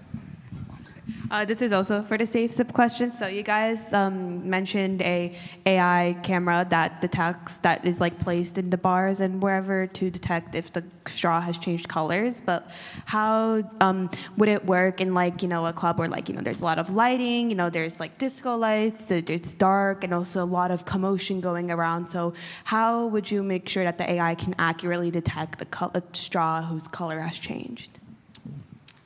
So the software we're currently working on, it's hypersensitive. So it should be able to detect that change no matter what kind of lighting. And we're working off something right now. And so there's original softwares that exist already that are hypersensitive, so it shouldn't be an issue. I also have a question for you guys. You had a very good topic, so obviously a lot of interest. Is the idea, I know you guys are still working on like how to set up the structure, is it a reusable straw so you can use it in multiple drinks, or once it's used, the ability to detect the pH is done? So the pH, it only happens once, so it's not reusable, but what we made it out of is reusable. So. And our materials are sustainably sourced to kind of balance it out. I have a question for the Ecopa Engineers. So you guys talked about your machine learning model, and you're like, so I was wondering, you guys talked about like your hyperparameters and your features and other parts when you're training the model. So I was wondering, how do you guys train your model, and how do you guys like integrate it with your system?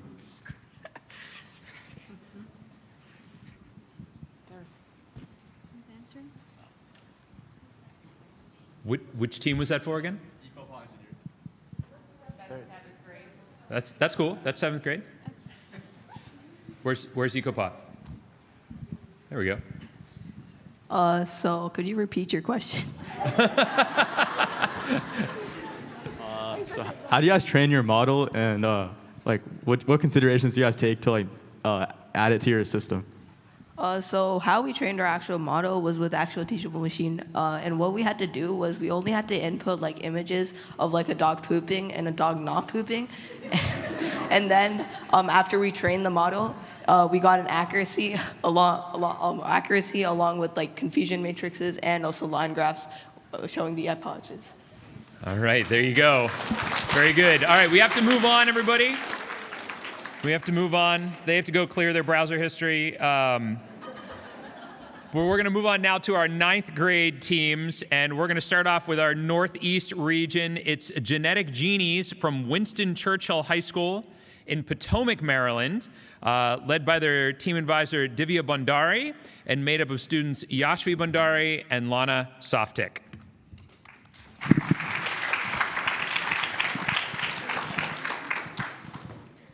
Hi, my name is Yashvi Bhandari. And my name is Lana Softik. Imagine 2 words that can completely shatter a life, destroy a family, and launch a battle for survival. Breast cancer is only 2 words, however, it is a big phrase. From diagnosis to treatment to recovery to everything in between, there are numerous challenges that patients must face, with 1 in 8 women being affected by this terrible disease. While doing some background research on breast cancer care, we came across the seemingly obvious connection that the more information a patient has regarding their diagnosis, the better and more personalized treatment plans they can make. However, according to an NIH study, only 24.1% of breast cancer patients receive genetic testing, which raises the question, what is the impact of genetic testing on the lifestyle of breast cancer patients? To give some context, genetic testing uses a saliva or blood sample in order to detect more information about the disease, such as what type of mutation caused it. There are 2 main types of mutations, germline and somatic, with germline mutations being inherited at the time of conception and somatic mutations being developed throughout a person's lifetime. Our next step was creating our hypothesis. Due to the numerous definitions and factors of lifestyle, we chose to restrict it to 3 main areas: mental health, treatment, and family relations.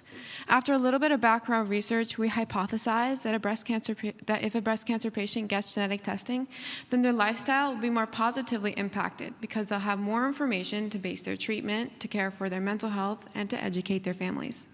After creating our hypothesis, we decided to create a survey in order to get direct input from breast cancer patients on how genetic testing impacted their lifestyle.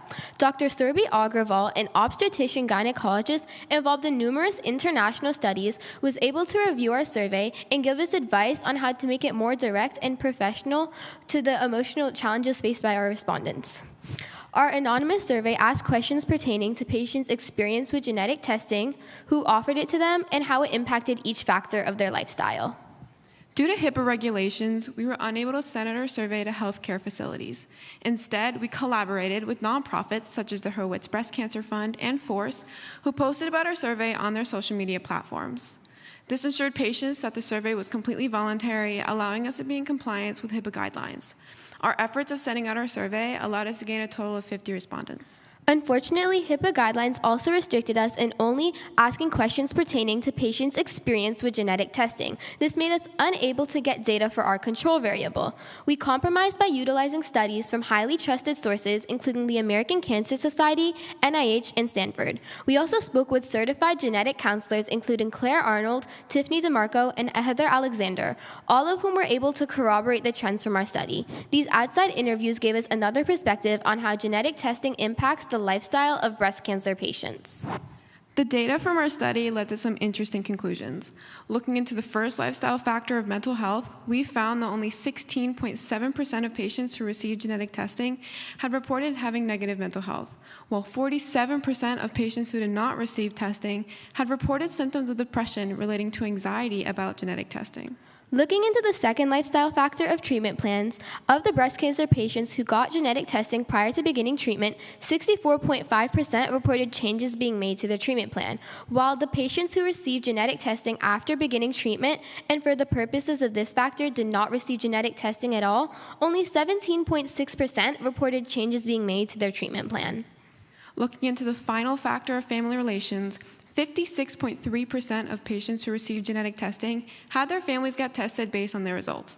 On the other hand, of those who did not receive testing, 77.4% did not receive any formal counseling, which made them unable to communicate any information about their genetics to their families. Ultimately, it seemed that each factor of lifestyle was positively impacted by genetic testing, leading to the conclusion that genetic testing positively impacts the lifestyle of breast cancer patients. However, our study also found that 32.7% of breast cancer patients were not offered genetic testing prior to beginning treatment. The Stanford study we utilized showed a similar trend, with 25% of considered high-risk breast cancer patients receiving double mastectomies without getting genetic testing done. This highlights the lack of information breast cancer patients are provided with about genetic testing. It leads to unpersonalized treatment and even unnecessary surgeries. After seeing these results, along with discovering the importance of genetic testing, we've made it our goal to raise awareness. This led us to create an Instagram page with the goal of reaching breast cancer patients. We are currently at a total of 52 followers and aim to be at a total of 100 by the end of the year. In the future, we aim to expand our study by increasing the amount of survey respondents, along with collecting our own data for the entire study. We also want to continue our collaborations with nonprofits so that we can continue to advocate for genetic testing on a primary care level. Thank you so much. Give those to me. All right. Excellent research. All right, let's move on to the Southeast region. And we have, from the Southeast region, Berry Fresh, Berry Good Tech from Green Hope High School and Triangle Math and Science Academy in Raleigh, North Carolina. The TA is represented here by Abhijit Patil, and they're made up of students Shrika Kota and Janvi Patil.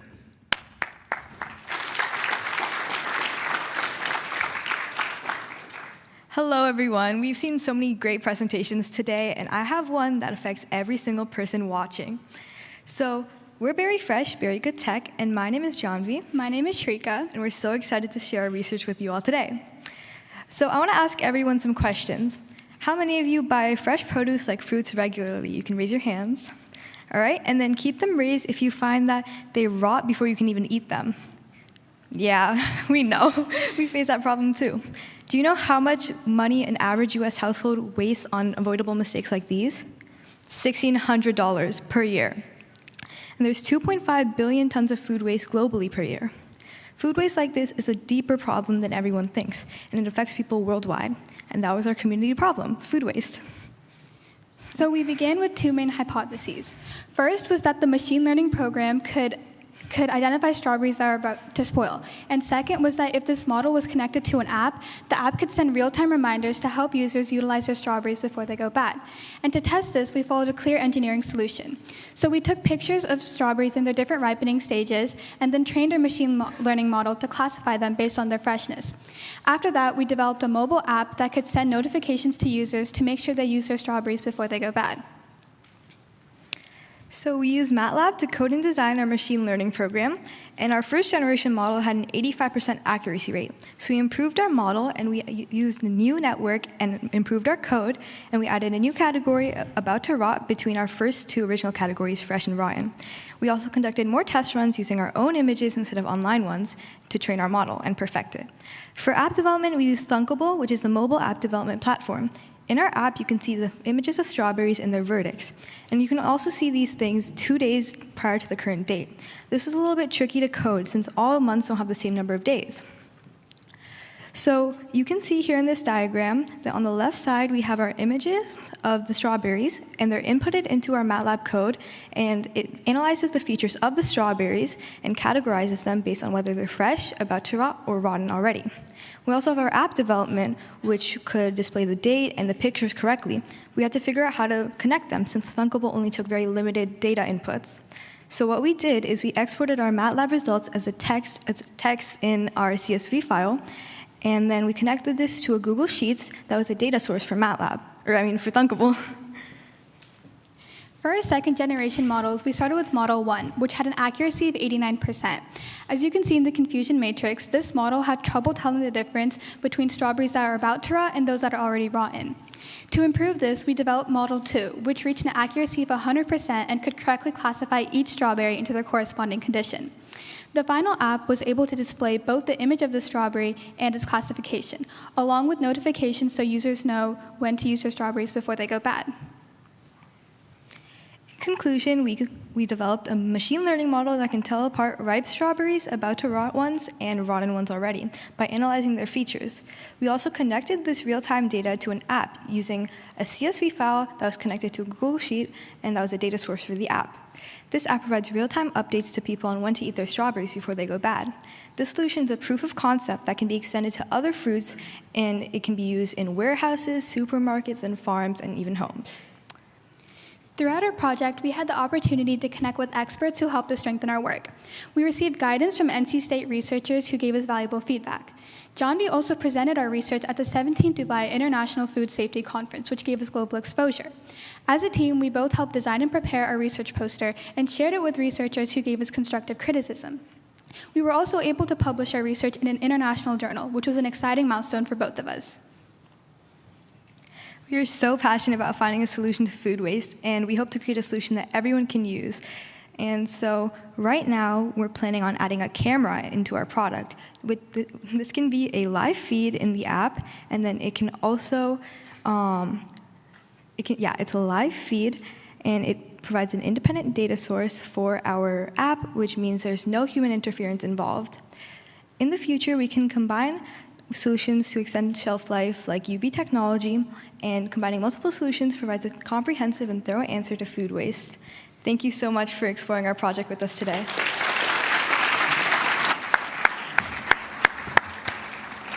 Pass those on to the next team. All right, good stuff. That will definitely help in my house. We have berries that go, we buy them, and I feel like they're already rotten. So they're not. The store I shop at is very clean. All right. Let's go on to our next team. This is from the North Central region. We have Wenika from Bay Sea Scouts, Inc. in Bay Village, Ohio, led by their team advisor, Richard Gash, and made up of students Riley Campbell, Addison Graham, Josephine Nichols, and Orion Riddell.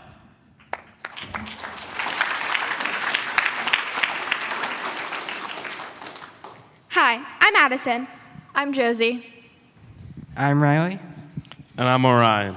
And we are Team Wenika, which stands for We Are Not in Kansas Anymore. On August 6, 2024, Bay Village, Ohio was hit by an EF1 tornado that lasted 12 minutes. It traveled 8.5 miles, the entire length of our town. The peak wind speed was 110 miles per hour. We were completely caught off guard. There was so much damage and has left many lasting scars on our community. We chose to design a home tornado warning system named Toto. We chose this as our community problem because it's something that everyone in our town had been affected by, and we did not know the tornado was coming, and we had little forewarning. We took a field trip to the National Weather Service in Cleveland. We learned how weather forecasting is done and how tornadoes are formed. Our tornado season is typically May, June, and July. However, our tornado struck in August. Bay Village is not considered a high tornado area, but tornadoes are becoming more frequent. We also discussed how Tornado Alley is moving east.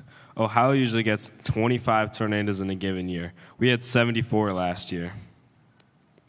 The National Weather Service also recommends a weather alert radio equipped with same specific area message encoder technology. We live on Lake Erie and our weather travels from west to east. By programming a weather alert radio to receive alerts from counties to our west and southwest, as well as our own, we can receive watches and warnings before the weather arrives. We also took a field trip to the Bay Village Fire Department to talk to the crew that was on duty when the tornado hit. They too were caught completely off guard. They got over 50 calls throughout the afternoon and evening of that day, the first one coming in at 3:40 p.m. We talked to them about the different calls and challenges they encountered. Many of the calls were for downed trees and power lines. Fallen trees blocked many of the roads, making it very hard for them to get around. We discussed the various types of warning systems. One firefighter lives in a community that has sirens, but you cannot hear it depending on your proximity to the siren. We do not have any sirens. Without any power, there has to be a better way to let people know. We believe we found it. So we set out to design a personal tornado alert that does not rely on power, cell signals, or a citywide tornado siren. We purchased a Midland Weather Alert radio was equipped with same technology and tested it in all of our homes. We felt that it did good in most environments, but not well enough in all environments. We added wireless speakers and tested it again. We still didn't feel like it met our expectations. For the alert to be clear and audible, we have to keep on adding more speakers to reach more locations, or simply make the device louder. How can we make it louder without adding more speakers? In our research, we also read about fire alarms. It stated that the distance from the alarm decreases its perceived volume. And building materials also absorb noise, especially if doors are closed between rooms. Due to these factors, the decibel level has to be high at the source to ensure that the sound reaches every corner of the building. We needed to raise the volume levels of Toto, so we brainstormed various ways we could do this. We tested different materials and shapes to amplify the sound. In our first set of tests, we were able to reach the decibel levels of 68.7. We continued testing and discovered the best amplifier was a wooden parabolic shape, which raised the level to 93.2. Toto was noticeably louder. We reviewed our results and concluded that our tests were not typical of where someone might want an alert. We discussed putting it on a table or mounting it to the ceiling like a smoke detector. We found we could raise the decibel levels even more to 93.7 decibels with the radio overhead. Our Toto Tornado Alert utilized what the National Weather Service recommended, and we made it louder without any power by adding an amplifier and making it louder at the source. Just like Dorothy's dog in The Wizard of Oz, we named our solution Toto. Thank you and stay safe.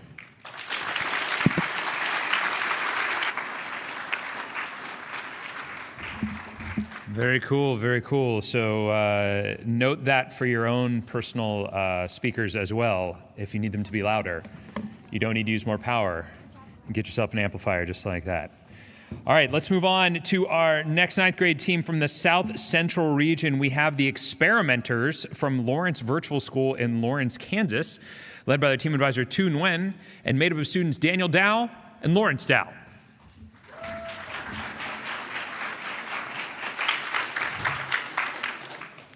Hello, everybody. How are you all doing this afternoon? That's awesome. Well, my name is Daniel, and this is my awesome teammate, Lawrence.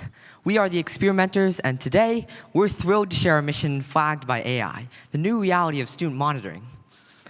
AI monitoring has moved beyond science fiction to become part of everyday school life. Let's take a closer look. Across U.S. K-12 schools, rising concerns about student mental health and school violence, along with advancements in technology, have driven a sharp increase in the use of AI monitoring tools. In November 2023, our district, Lawrence Public Schools, joined this trend by adopting Gaggle, an AI tool that monitors the online activities of 10,500 students in real time 24/7. Using machine learning, Gaggle flags student content related to violence, self-harm, and other risks. That alerts school staff for intervention. Gaggle operates on a massive scale. The company contracts with 1,500 school districts, monitors about 6 million students daily, and scans 10 billion pieces of student content per year. Nationally, 90% of surveyed high school teachers report on school use of online monitoring. Other competitors of Gaggle include Bark, GoGuardian, Lightspeed, and Securely. Raise your hand if you've heard of these names before. Awesome. Back to our story. Though promoted as a safety tool, Gaggle has falsely censored student work and caused distress. In one case, it flagged an entire AP photography class for explicit content, despite no violations. The students' photos vanished, and they were subjected to administrative reviews and grade checks. This shed light on a pressing issue in our community, the lack of balance, oversight, and transparency in using AI tools like Gaggle in our schools. Next, Lawrence will share our mission. Thank you, Daniel. Last October, we started our mission to tackle this issue. We aim to raise awareness about it, share what we learned, and suggest solutions for it. We utilized two methods in our approach. First, we designed surveys to understand our community's views on Gaggle. Second, we conducted data-driven experiments to assess Gaggle's effectiveness, then applied statistical testing to validate our hypotheses and results. We surveyed over 800 students, parents, teachers, and staff in our community. We saw high engagement from all groups. 194 stories and nuances were shared about Gaggle. Supporters say Gaggle protects students, while skeptics raise concerns about privacy, transparency, and potential impacts on students' freedom of expression. From the graph, we can see a major divide. Teachers and staff have the highest awareness, while most students and parents remain largely in the dark about its existence. This highlights a communication gap between the district and stakeholders. Chi-square test results confirmed awareness levels differ significantly between groups. Our data shows that students have the lowest perception of Gaggle's benefits and the highest levels of its concerns. In contrast, teachers showed the highest perception of Gaggle's benefits and the lowest levels of its concerns among all groups. Back to Daniel for our experiments. Thank you, Lawrence. In our experiments, we analyzed 10 months of actual Gaggle incidents to assess accuracy and staff response with school board approval. Gaggle scanned 22 million pieces of student content and flagged 1,246 incidents. Our analysis shows 95% of the incidents were low risk, triggering email alerts to administrators. The remaining 5% were high risk, prompting both email alerts and follow-up calls. The false positive rate was 75%. False positives were especially high in the violence and self-harm categories, indicating possible algorithmic bias. This may stem from limited contextual understanding in training data, a concern echoed by staff in our survey. Back to Lawrence to wrap it up. Thank you, Daniel. Our project provides key insights, engage our community, and raise awareness about Gaggle. Findings highlight the need for more transparency, balance, and oversight in student monitoring. Schools should evaluate Gaggle regularly, reduce false positives, and prioritize in-person support. EdTech companies must ensure transparency, allow independent reviews, and improve data security to protect student privacy. In conclusion, our mission revealed diverse views on AI monitoring, shared concerns, and a lack of student input in its adoption. Schools play a crucial role in shaping students' lives, so it's important for them to be included in decisions about monitoring tools. Future research should examine AI monitoring impact on well-being and privacy to ensure ethical use that protects student rights. And one more thing, let's advocate for better AI monitoring that's clear, fair, and puts students first. Thank you for listening to our presentation.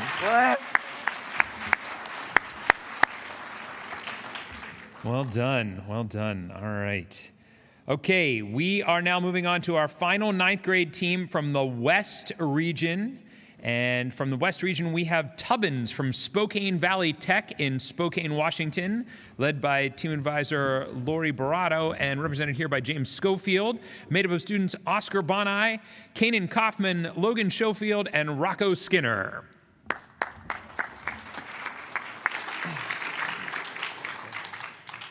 I'm Logan.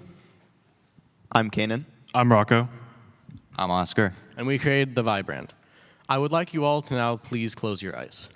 Imagine you are walking down a busy street with cars rushing past you on the left, people talking with you, people talking on the phone on your right.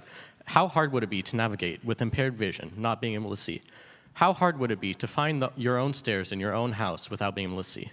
That's why we created the Vibrand. The Vibrand is a headband that would be strapped to the top of your head, and it's a tool for visually impaired or blind people. It would be used mainly with a cane with visually impaired people because the headband only detects head-level threats, and the cane would be used to detect low-level threats.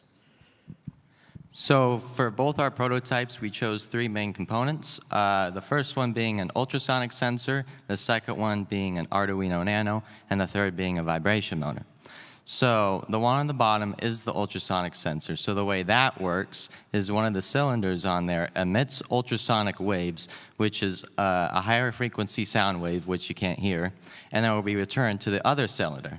And with that data coming in, it will be sent over to the Arduino Nano, which has all the code in it, and then it will then tell the vibration motor. So the way all these things work together is if, let's say, for example, the sensor is approaching a wall, the vibration motor will vibrate at a certain intensity. So the closer you get, the more the vibration motor will vibrate. So on the left is our very first prototype. So on the top is our, well, on the front of it is our ultrasonic sensor. And in the back of it is the Arduino Nano, and towards the top where the handle is where the vibration motor is. And so in the top picture, the thing kind of wrapping around is our 5-volt battery, lithium ion, and the cord as well has an on and off switch. But we then wanted to make it into our headband, which is on the right. So the way that works is on your forehead is the ultrasonic sensor, and it will then wrap around on top, and in the back is where the 5-volt lithium-ion battery is, along with the Arduino Nano and the vibration motor. The vibration motor is in the very back because the human skull can actually absorb vibrations more, and it will reduce the cost of headaches. So these, well, this graph explains our first 8 tests we did, where we blindfolded Caden and had him use our first prototype and walked around and measured to see how far it would pick up. And as you can see, it's broken down into feet and centimeters, and every test came within 5 centimeters of each other, which the original goal was 255.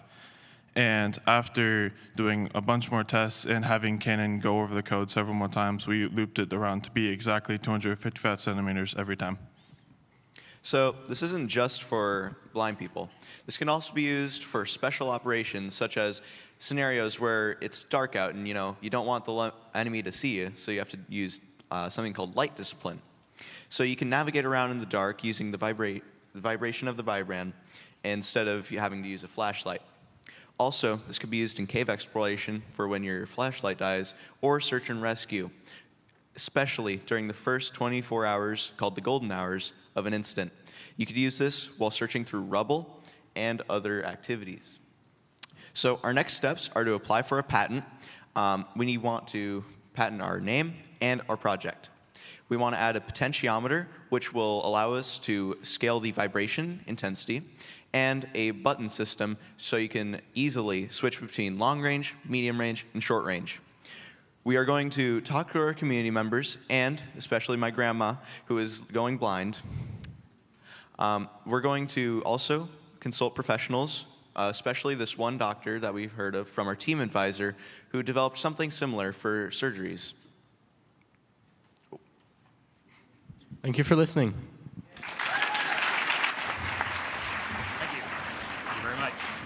Thank you. All right, there we go. Thank you so much. Well, there you go. Those were our 9th grade teams. Give it up for them one more time. Good stuff, good stuff. I see that we have a thing up there about the People's Choice Award voting. Are we doing voting for People's Choice Award? Oh, right, yes, of course. If you're not aware of that yet, then you have not been paying attention. Or maybe you've just tuned in. Hey, welcome. Yeah, the People's Choice Award voting is going on right now. It will continue until 4:30 p.m. Eastern Time. Find that link in the chat, find it in the video description, and if you decide to post about anything that you're doing here, you're of course going to use hashtag eCYBER25. That's right, of course. All right, so there you go. This is another opportunity, though, to ask some questions of our teams that just presented. So I already see a hand up back there, so let's see what we've got. I have a question for Tubbins. I was just wondering, it just sounds like a very, if there's any other prototypes or things out there that's kind of like the thing that you just made. So originally we were going to make a cane modification, so it'd just be the ultrasonic sensor mounted to the end of the cane, but we found out that that's been done before. So we're looking into maybe using both our headband and that cane technology in conjunction.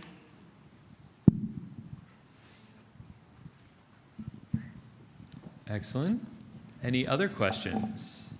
Yes, Sassoon, ready? I have a question for Team Biosorb. So obviously oil spills are pretty large in scale, so how can your sponges handle things of that magnitude? So basically,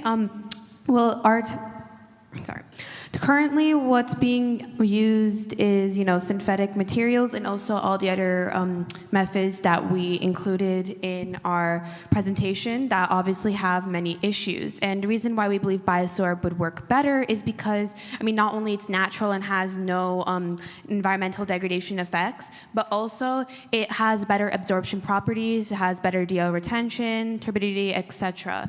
So yeah, and also it's going to cost a lot less than other materials, mainly because they're derived from natural occurring materials that are abundant and usually discarded by companies. Do any of you guys want to add? I would like to add on to what my teammate mentioned. And so although that question is currently out of the scope of our project, our Biosorb sponge would be made bigger and put into mesh netting to more efficiently cover the area of the spill to clean it up better. And we are exploring other options, like pre-treatment options, to help extend the lifespan of it so that it will clean up that spill properly. All right. Great answer. Any other questions for our teams? I see a question over here. Over here, right on the end. So this question is toward the chia seed project. And the chia seed is quite expensive. I wonder, 1 pound of chia seed, how much microplastic can it remove? How much water can it process? All right, where's our chia seed group? We learned that 0.2 grams of chia seeds could filter out 500 milliliters of water, and we just got a big bag of chia seeds for $10 or something on Amazon. However, for large scale, it would cost a lot more than the current aluminum sulfate. So we're hoping that someone could take our project and expand on it and make the chia seeds either cheaper or increase the mucilage that the chia seeds produce. All right, excellent. All right, we are going to move on now to our STEM in Action grant teams. Now, for those who aren't familiar, STEM in Action grant, in 2024, the STEM in Action grant teams were regional finalists, and these teams applied for and were awarded the STEM in Action grant of up to $5,000 to further implement their mission folder projects in their communities over this past year. So what we're going to hear about now is about their project and about how those things have been going. So we're going to start off with a team from Riverwatch Middle School in Suwanee, Georgia, Nanogenuity, led by the team advisor Rabin Hunziker and made up of student Rushi Bansal.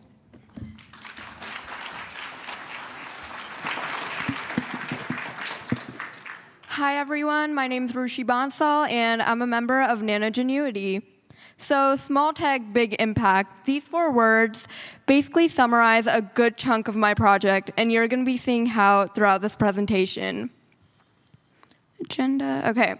So Nanogenuity is a science-backed, non-invasive treatment option for Alzheimer's.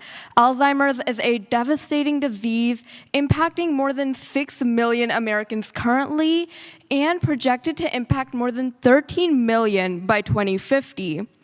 Along with that, long-term care is more than $300,000 overall, and yet the treatment options available right now are either invasive or expensive, yet are ineffective at slowing cognitive decline. That's where Nanogenuity comes up. Nanogenuity wants to offer a less intrusive treatment option for Alzheimer's by reducing the need for expensive long-term care and promoting social engagement. So how did we do this? There's a nerve in your body, it's called the vagus nerve, and it connects to key parts of your brain connected with memory and Alzheimer's. So we used electrodes to electrically stimulate a part of the vagus nerve. It's a branch called the auricular branch, and this is grounded in solid neuroscience. It's called AVNS, auricular vagus nerve stimulation, and there have been clinical trials done on this. So we target a specific part of the auricular branch. It's called the Kimbe conchae, and that's where the electrodes go over. So as you can see, the core of the prototype is 18C 4.0 microcontroller. Along with that, we have biometric and proximity sensors for adaptive stimulation, a pressure sensor for secure skin contact, and a battery management IC for long and continuous use, because this is supposed to be accessible and easy to use at all times. Okay. So what was the timeline for our project? At the beginning, a big chunk of our project was research, and in that we did a lot of literature review and filled up like 3 composition books full of research from clinical studies, because that was a big part of our project. Then after that, we designed and innovated the prototype that you just saw. And after we innovated and designed it all, we decided to go forward to the social engagement and community involvement part of the project, which I'll be explaining later on the presentation. So the results were very successful. We did great with the community involvement, and we saw that this device really did help with Alzheimer's, along with being better than invasive devices. So it did a great job at being non-invasive and properly impacting Alzheimer's. Okay, so this is the community benefit part of it. So over here, you can see 2 snapshots of me passing out pamphlets and flyers throughout my community, because awareness for Alzheimer's is important, and we believe that as Nanogenuity, we should be playing our part in community by spreading awareness. So to extend our reach, we went to local conference centers, libraries, our school, and other places to talk about it and just spread awareness, which is the first snapshot. Okay, so here are some data tables. The first one is BDNF. It's brain-derived neurotrophic levels, which is a neuroplasticity marker. So neuroplasticity is the brain's ability to learn and grow. And due to our, based on our stimulations and stimulated parameters, we believe that if this device were to be tested, because of human safety concerns, it wasn't. If it was to, it would be pulled up to 70%. And now we have inflammation reduction with cytokine levels, that's below it. So cytokine is a protein, and more cytokines can cause inflammation in your brain, and this often happens during Alzheimer's. So over here, you can see if this device were to be used, it would be reducing inflammation levels by 35%. And overall memory task performance would go up by 25%. Thank you.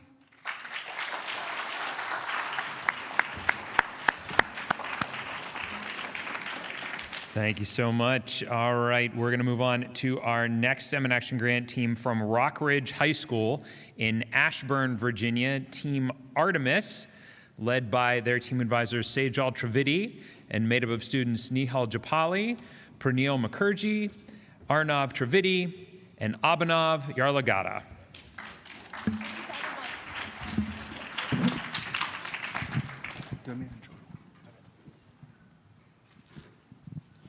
All right, my name's Abhinav. My name is Pranil. My name is Nihal. And my name is Arnav.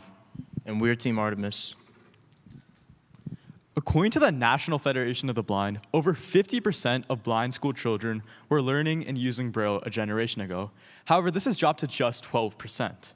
This demonstrates the prevalence of a major Braille literacy crisis in the United States, which is a big issue because Braille literacy has been previously linked to educational and career success, with Braille work reporting that over 90% of employed blind individuals use Braille daily, meaning it is a significant part of the daily lives of blind individuals. There are a few existing solutions that we wanted to combat. For instance, refreshable Braille displays can often cost up to $15,000, being exorbitantly pricey, inaccessible, and difficult to use. For instance, other systems such as haptic-based, such as HaptiRead and BrailleBand, are often not dynamic, difficult to use, and often have a lack of a personal aspect, such as the use of a Braille teacher, which means it's very hard to use for a lot of people. Now, our goal is to create a sustainable design that was cheap, efficient, and readily available in third world countries. So with that in mind, how did we develop the Artemis glasses? So now you guys are probably wondering, what did we even do about it? Well, our solution has both a computational aspect as well as a hardware aspect. And so by combining these two different parts, we were able to create the Artemis glasses, which allow the user to walk up to any piece of Braille in their local environment, whether that be in a cafeteria, in a hallway, or even right outside this auditorium. And so the Artemis glasses allow the user to interact with this piece of Braille and learn from it through an interactive AI-based learning agent. And so really diving into the three-step process that was outlined in the previous slide, with the first step, what happens is when the user walks up to the Braille, their head is going to be facing towards it, and an operation called optical Braille translation is performed.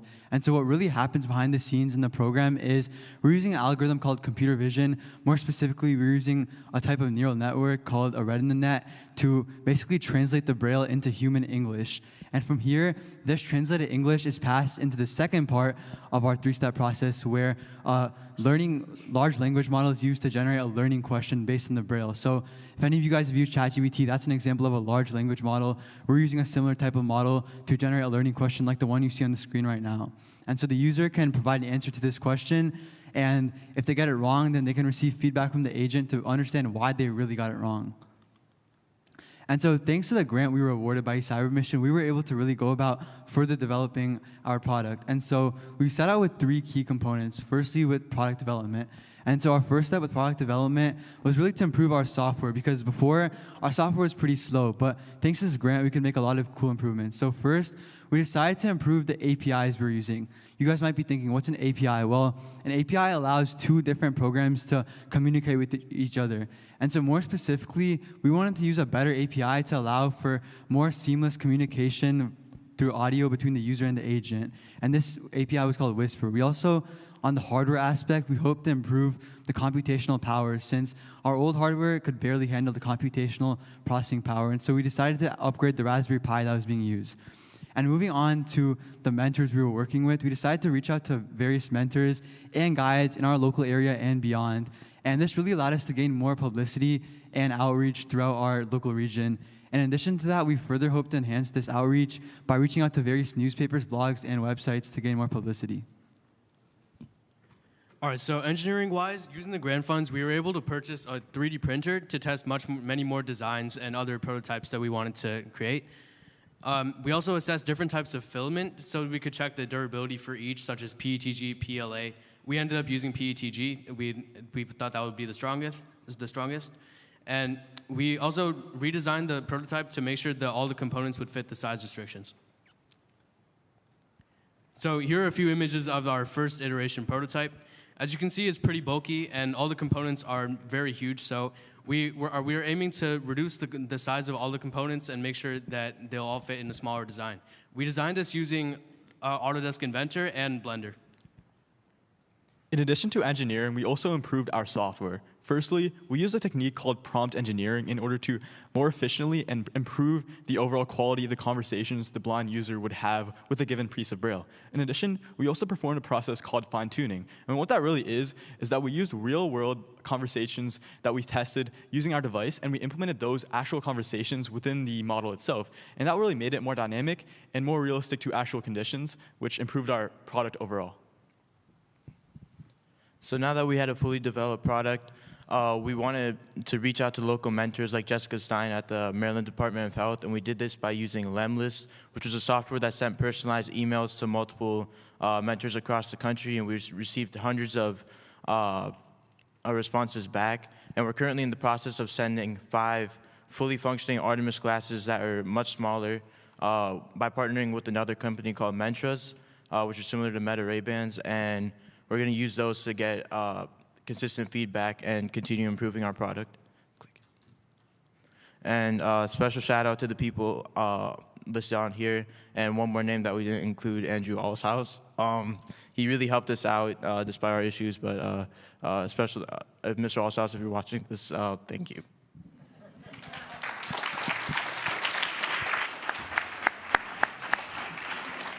All right, thank you very much. You'll pass those on to the next team there. So our next team, in fact, is going to be from the Enloe Magnet High School in Raleigh, North Carolina, the Prescription Protectors, led by their team advisor Temuli Kandasamy, and made up of students Sajith Goganeni, Sacharan Kardakayan, Narain Pai, and Ian Samuel.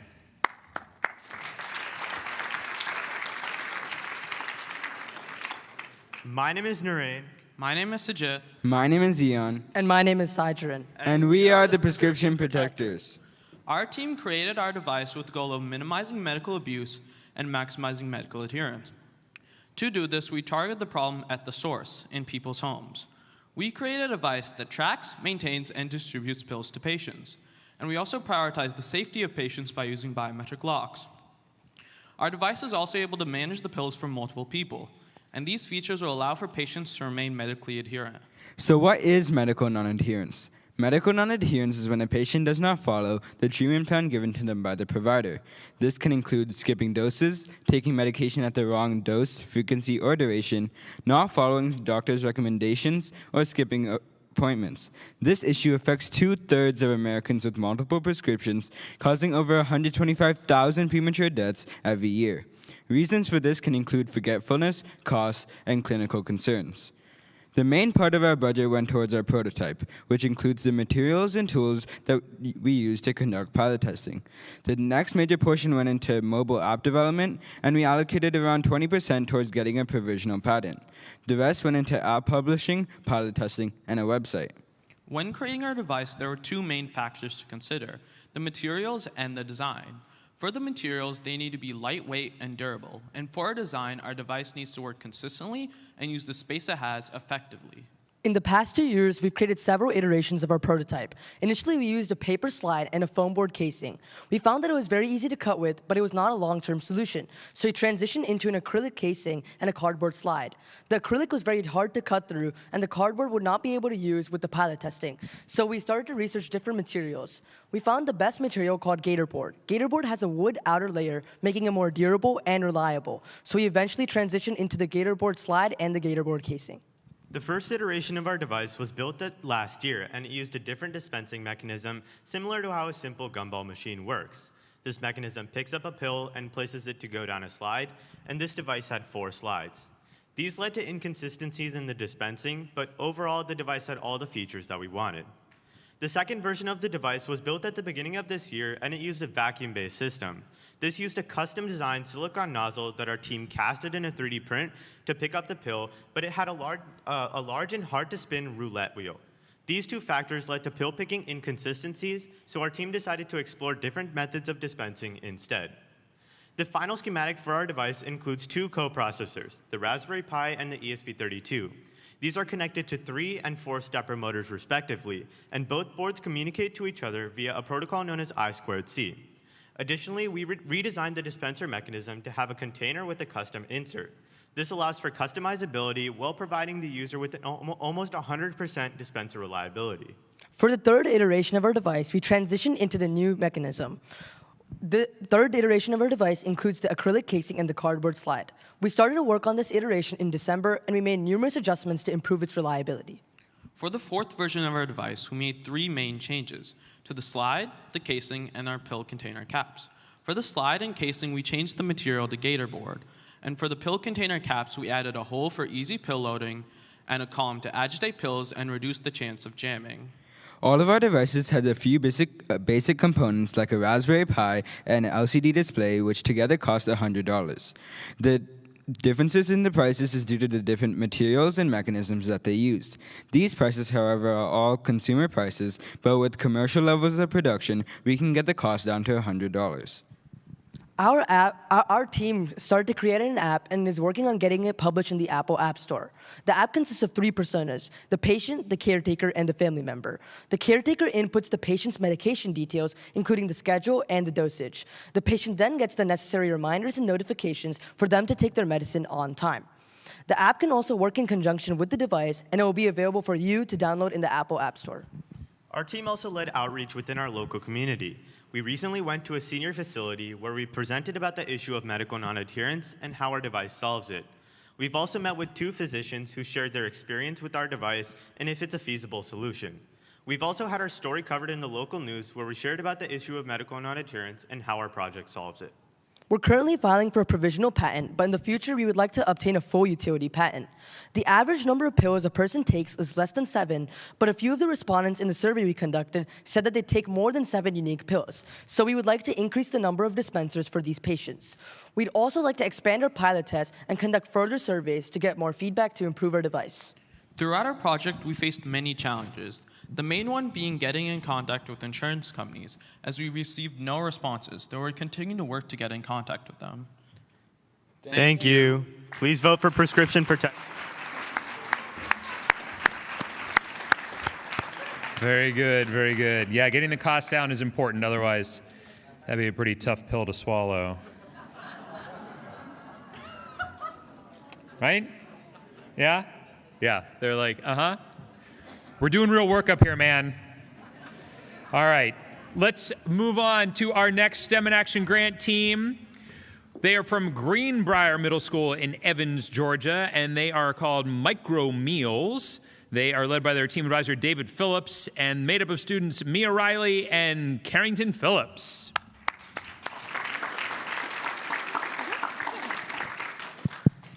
Hello, everyone. We're Team Micro Meals, and we're thrilled to share our STEM in Action grant project, Desert Drops.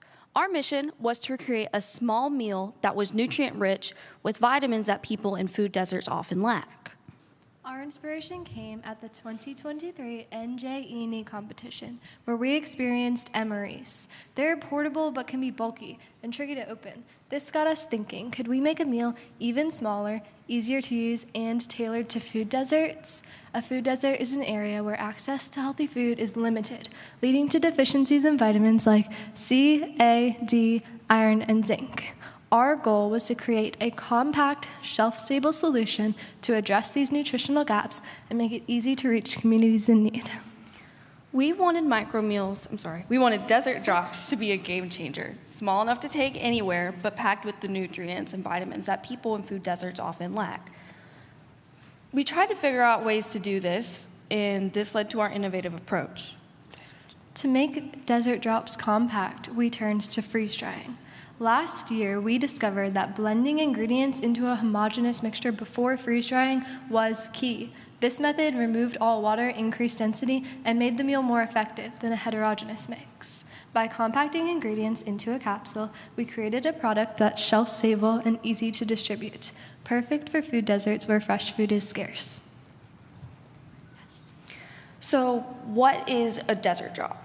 A Desert Drop is a small, compact micro meal chocked full of ingredients like sweet potato, guava, and pumpkin seed, carefully chosen to boost health. There's also very high in vitamins A, C, D, iron, and zinc. In 2024, we set 4 clear goals. First, conduct more trials to perfect the recipe. Second, to collaborate with medical experts for safe human testing. Third, to collect data on how Desert Drops affect blood nutrient levels. And fourth, to create a marketable product for distribution. We divided our work into 3 phases to achieve these goals, and we're proud to say we met them all. In phase 1, we purchased 2 freeze dryers with the STEM in Action grant, and we ran 10 test trials with them, trying to get a perfect ingredient mix before human testing. We also met with Dr. Gedrick, who helped us formulate safe testing protocols. In Phase 2, from October to January, we tested desert drops to measure their impact. Our team advisor volunteered so we could safely collect blood work before and after a 3-month trial. The results were exciting. Vitamin A increased by 4%, vitamin C by 63%, vitamin D by 22%, iron by 8%, and zinc by 3%. These numbers prove desert drops can make a real difference in fighting nutrient deficiencies. Now that we had a proven product, we began experimenting with different recipes, such as this surf and turf, which is a steak and lobster recipe. We also experimented packaging and distribution with our label making machine. To expand our micromeals line, we freeze-dried foods like dragon fruit, kiwi, sweet potato, and even pizza, focusing on items that reduce swell and retain nutrients. This experimentation helped us plan future products, ensuring we can offer a variety of healthy, compact meals for different tastes and needs. These pictures are from a meeting with a local food business called Frostbites, who taught us how to freeze-dry food and gave us more information about the distribution process. In the future, well, actually now, sorry, we are committed to the enhancement and the development of micro meals.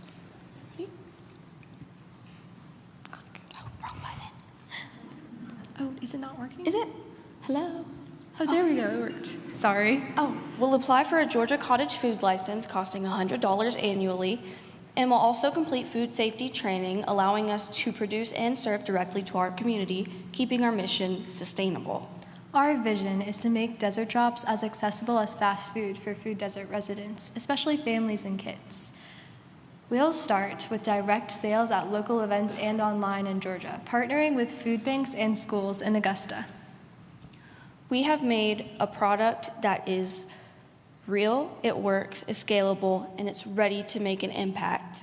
This isn't just a project, it is a solution to a very real problem. We're proud to be in our 5th year of eCYBERMISSION together, and we're just getting started. Because of your support, Micromeals will keep fighting nutrient deficiencies, bringing healthy, accessible food to those who need it most. Thank you, and we are taking questions now. Oh, actually, no. No questions. Well done. You'll hand those off to the next group there. Wow, they've actually done it. I remember hearing that the future, I was going to eat a pill and it was going to give me everything I needed. It was like watching the Jetsons, and now it's here. It's here. The future is now. All right. We are at our final STEM in Action grant team. They are a team from Canyon Crest Academy in San Diego, California, called E-Bike Safety Patrol. They're led by their team advisor, Prathanshu Pandey, and made up of students Naomi Mel and Ahan Pandey.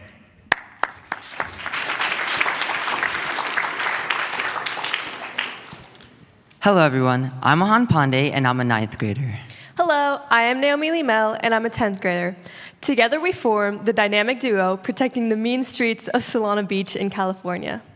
As e-bikes transform the transportation landscape, offering an efficient and effective way for navigation, we also have to address the critical issue of safety.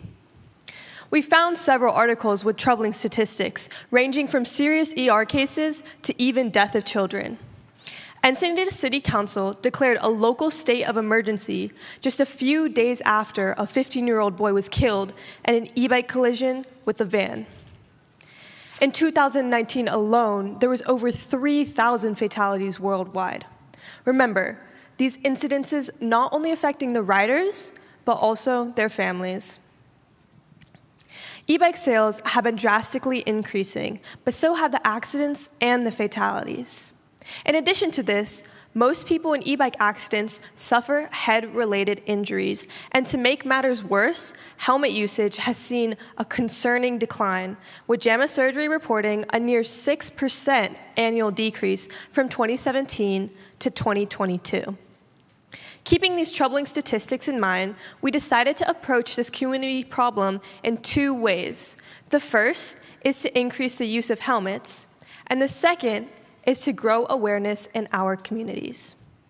Our main concept was to create a device that will only allow an e-bike to function once a helmet is being worn.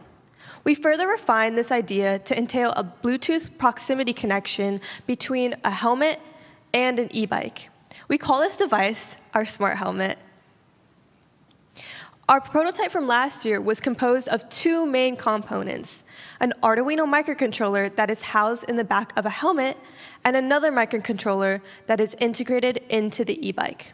Last year, we modeled the e-bike with a DC motor equipped with a fan.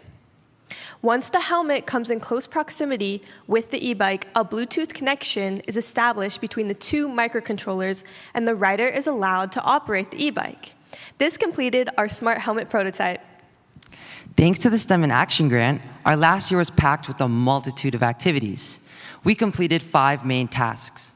We integrated our prototype into an e-bike, enhanced the helmet component, filed for a patent, discussed real-world implementations with e-bike and helmet manufacturers, while also expanding community awareness.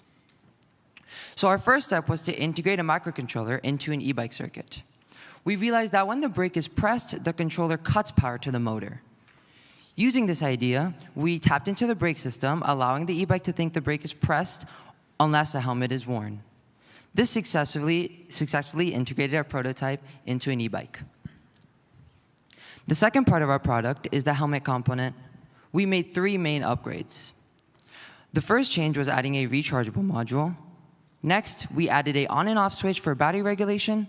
And our last modification was 3D printed housing for the circuit. All of these changes allowed our prototype to be more practical. Throughout development, we faced many challenges. We realized that in one of our prototypes, the rider could simply place the helmet on the e-bike handle. Therefore, we enhanced our smart helmet by enabling a proximity sensor in the microcontroller and updated the code accordingly. This ensures that the rider is wearing the helmet. To test device functionality, we tested several helmet-wearing variables and conducted a distance experiment to test Bluetooth connectivity with and without obstruction. This distance experiment showed that Bluetooth connection is achieved when the helmet and e-bike are within 22 feet. Furthermore, our data showed that obstruction did not significantly affect the Bluetooth connection. This system met our design requirements by only allowing an e-bike to operate when a helmet is worn. In order to collect e-bike safety information, we talked to local law enforcement, attended e-bike safety seminars, and reached out to e-bike community groups. We then created a slide deck that contained the information about how important a helmet is and other learning resources. We then distributed this slide deck out to schools and to friends. We also reached out to our newspaper to gain awareness. To explore more real-world implementations, we talked to the CEO of an e-bike company, Jackrabbit. He supported our device's potential to increase safety, but also said that if we wanted to have real-world implementation, it would have higher manufacturing costs as well as a standardized unit. He also supported the idea of talking to helmet manufacturers, a route which we are currently taking. As a tight-knit team of 2, we had to divide up a substantial workload. Along with hard work came lots of fun work, too. From getting boba, going to Padres games, and singing at concerts, we strengthened our bond and made our collaboration even more effective. In summary, the STEM in Action grant allowed us to further move along our prototype. We filed for a patent, talked for more real-world implementations, and also gained awareness in our community. Thank you so much. Thanks.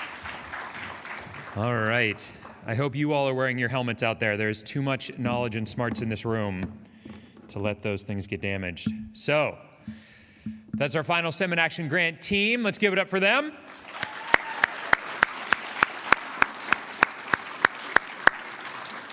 Another opportunity to remind you about the People's Choice voting. Please make sure that you're doing that. It is open until 4:30, so you've got about another hour to vote. If you want to do that, please make sure that you do. You are the people. You make the choice, all right? So pick the team that should win that award. And when you are posting about it, of course, you're going to use hashtag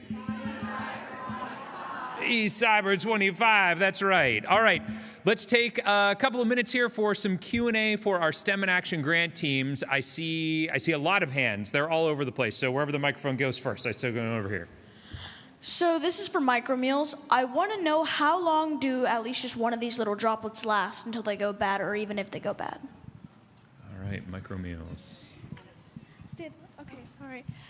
So the way we freeze dry our ingredient mixes, so that kills all of the microorganisms in there that could cause spoilage, and there's no more moisture left in it. And after the freeze drying process, we use gloves when we're developing the pills. We seal them, our formula, in airtight bags with oxygen absorbers, little silica packets, and these bags are made out of a special material called mylar, which is used in freeze-dried foods a lot because of this purpose. There you go. Basically a long, long time. Excellent. There are several other questions. We got a question right here. Very good. It's also for micro meals, and so I noticed in your data tables that vitamin A only increased like 4% and zinc only increased like 3%. Is that enough to combat vitamin deficiency? Some vitamins did increase more than others, but if someone was more deficient in a certain vitamin, the levels could be tailored for that person. So we would add the food that is rich in vitamin A more than the foods that are rich in, say, vitamin C, so that that person could get more vitamin A if needed. Anything? Okay. All right, very good. I saw a couple other hands, I think. Yeah, there we go. My question is for nanogenuity. The brain is a very sensitive topic and very little research has been done about it. So how can you ensure that your solution will not damage your brain or cause anything bad to happen? Yeah, so we haven't tested it for complete safety yet, and that's why we haven't done any human testing. However, we do look forward to testing it for safety, and the companies by which we bought the products for, we made sure that they were safe for human use in the first place. All right. Any more questions for our STEM and Action grant teams? I don't see any. All right. How about another big round of applause for all of our students and all of our teams that presented today. Just amazing stuff. We want to say a huge thank you to all the adults who made this possible as well, the teachers, the team advisors, the parents, the grandparents, anyone who helps you get here. Give them a big round of applause right now. They can hear you out there. We also want to give recognition for all of our mentors and active duty service members who guided each grade all week. For 6th grade, it's Mr. Rodney Morgan and Staff Sergeant Ahmed Sahel.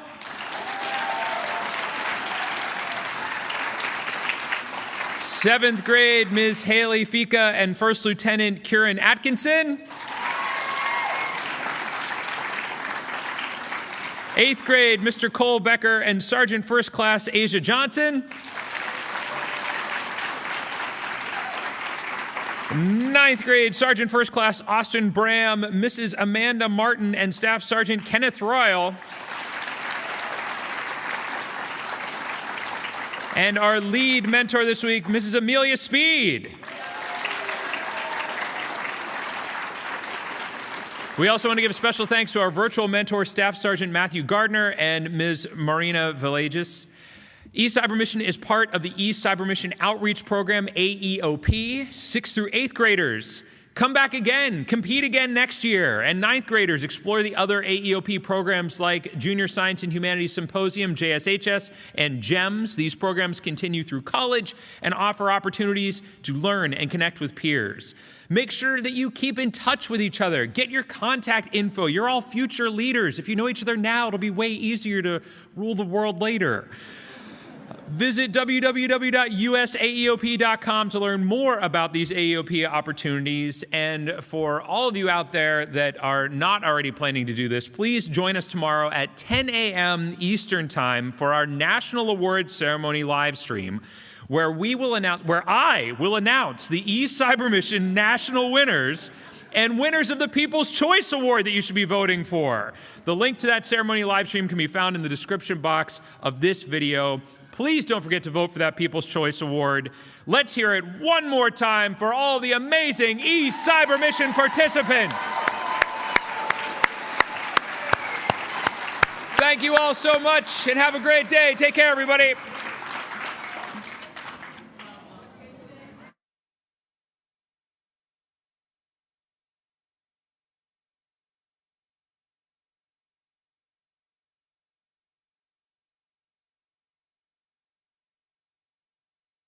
Give them a couple directions.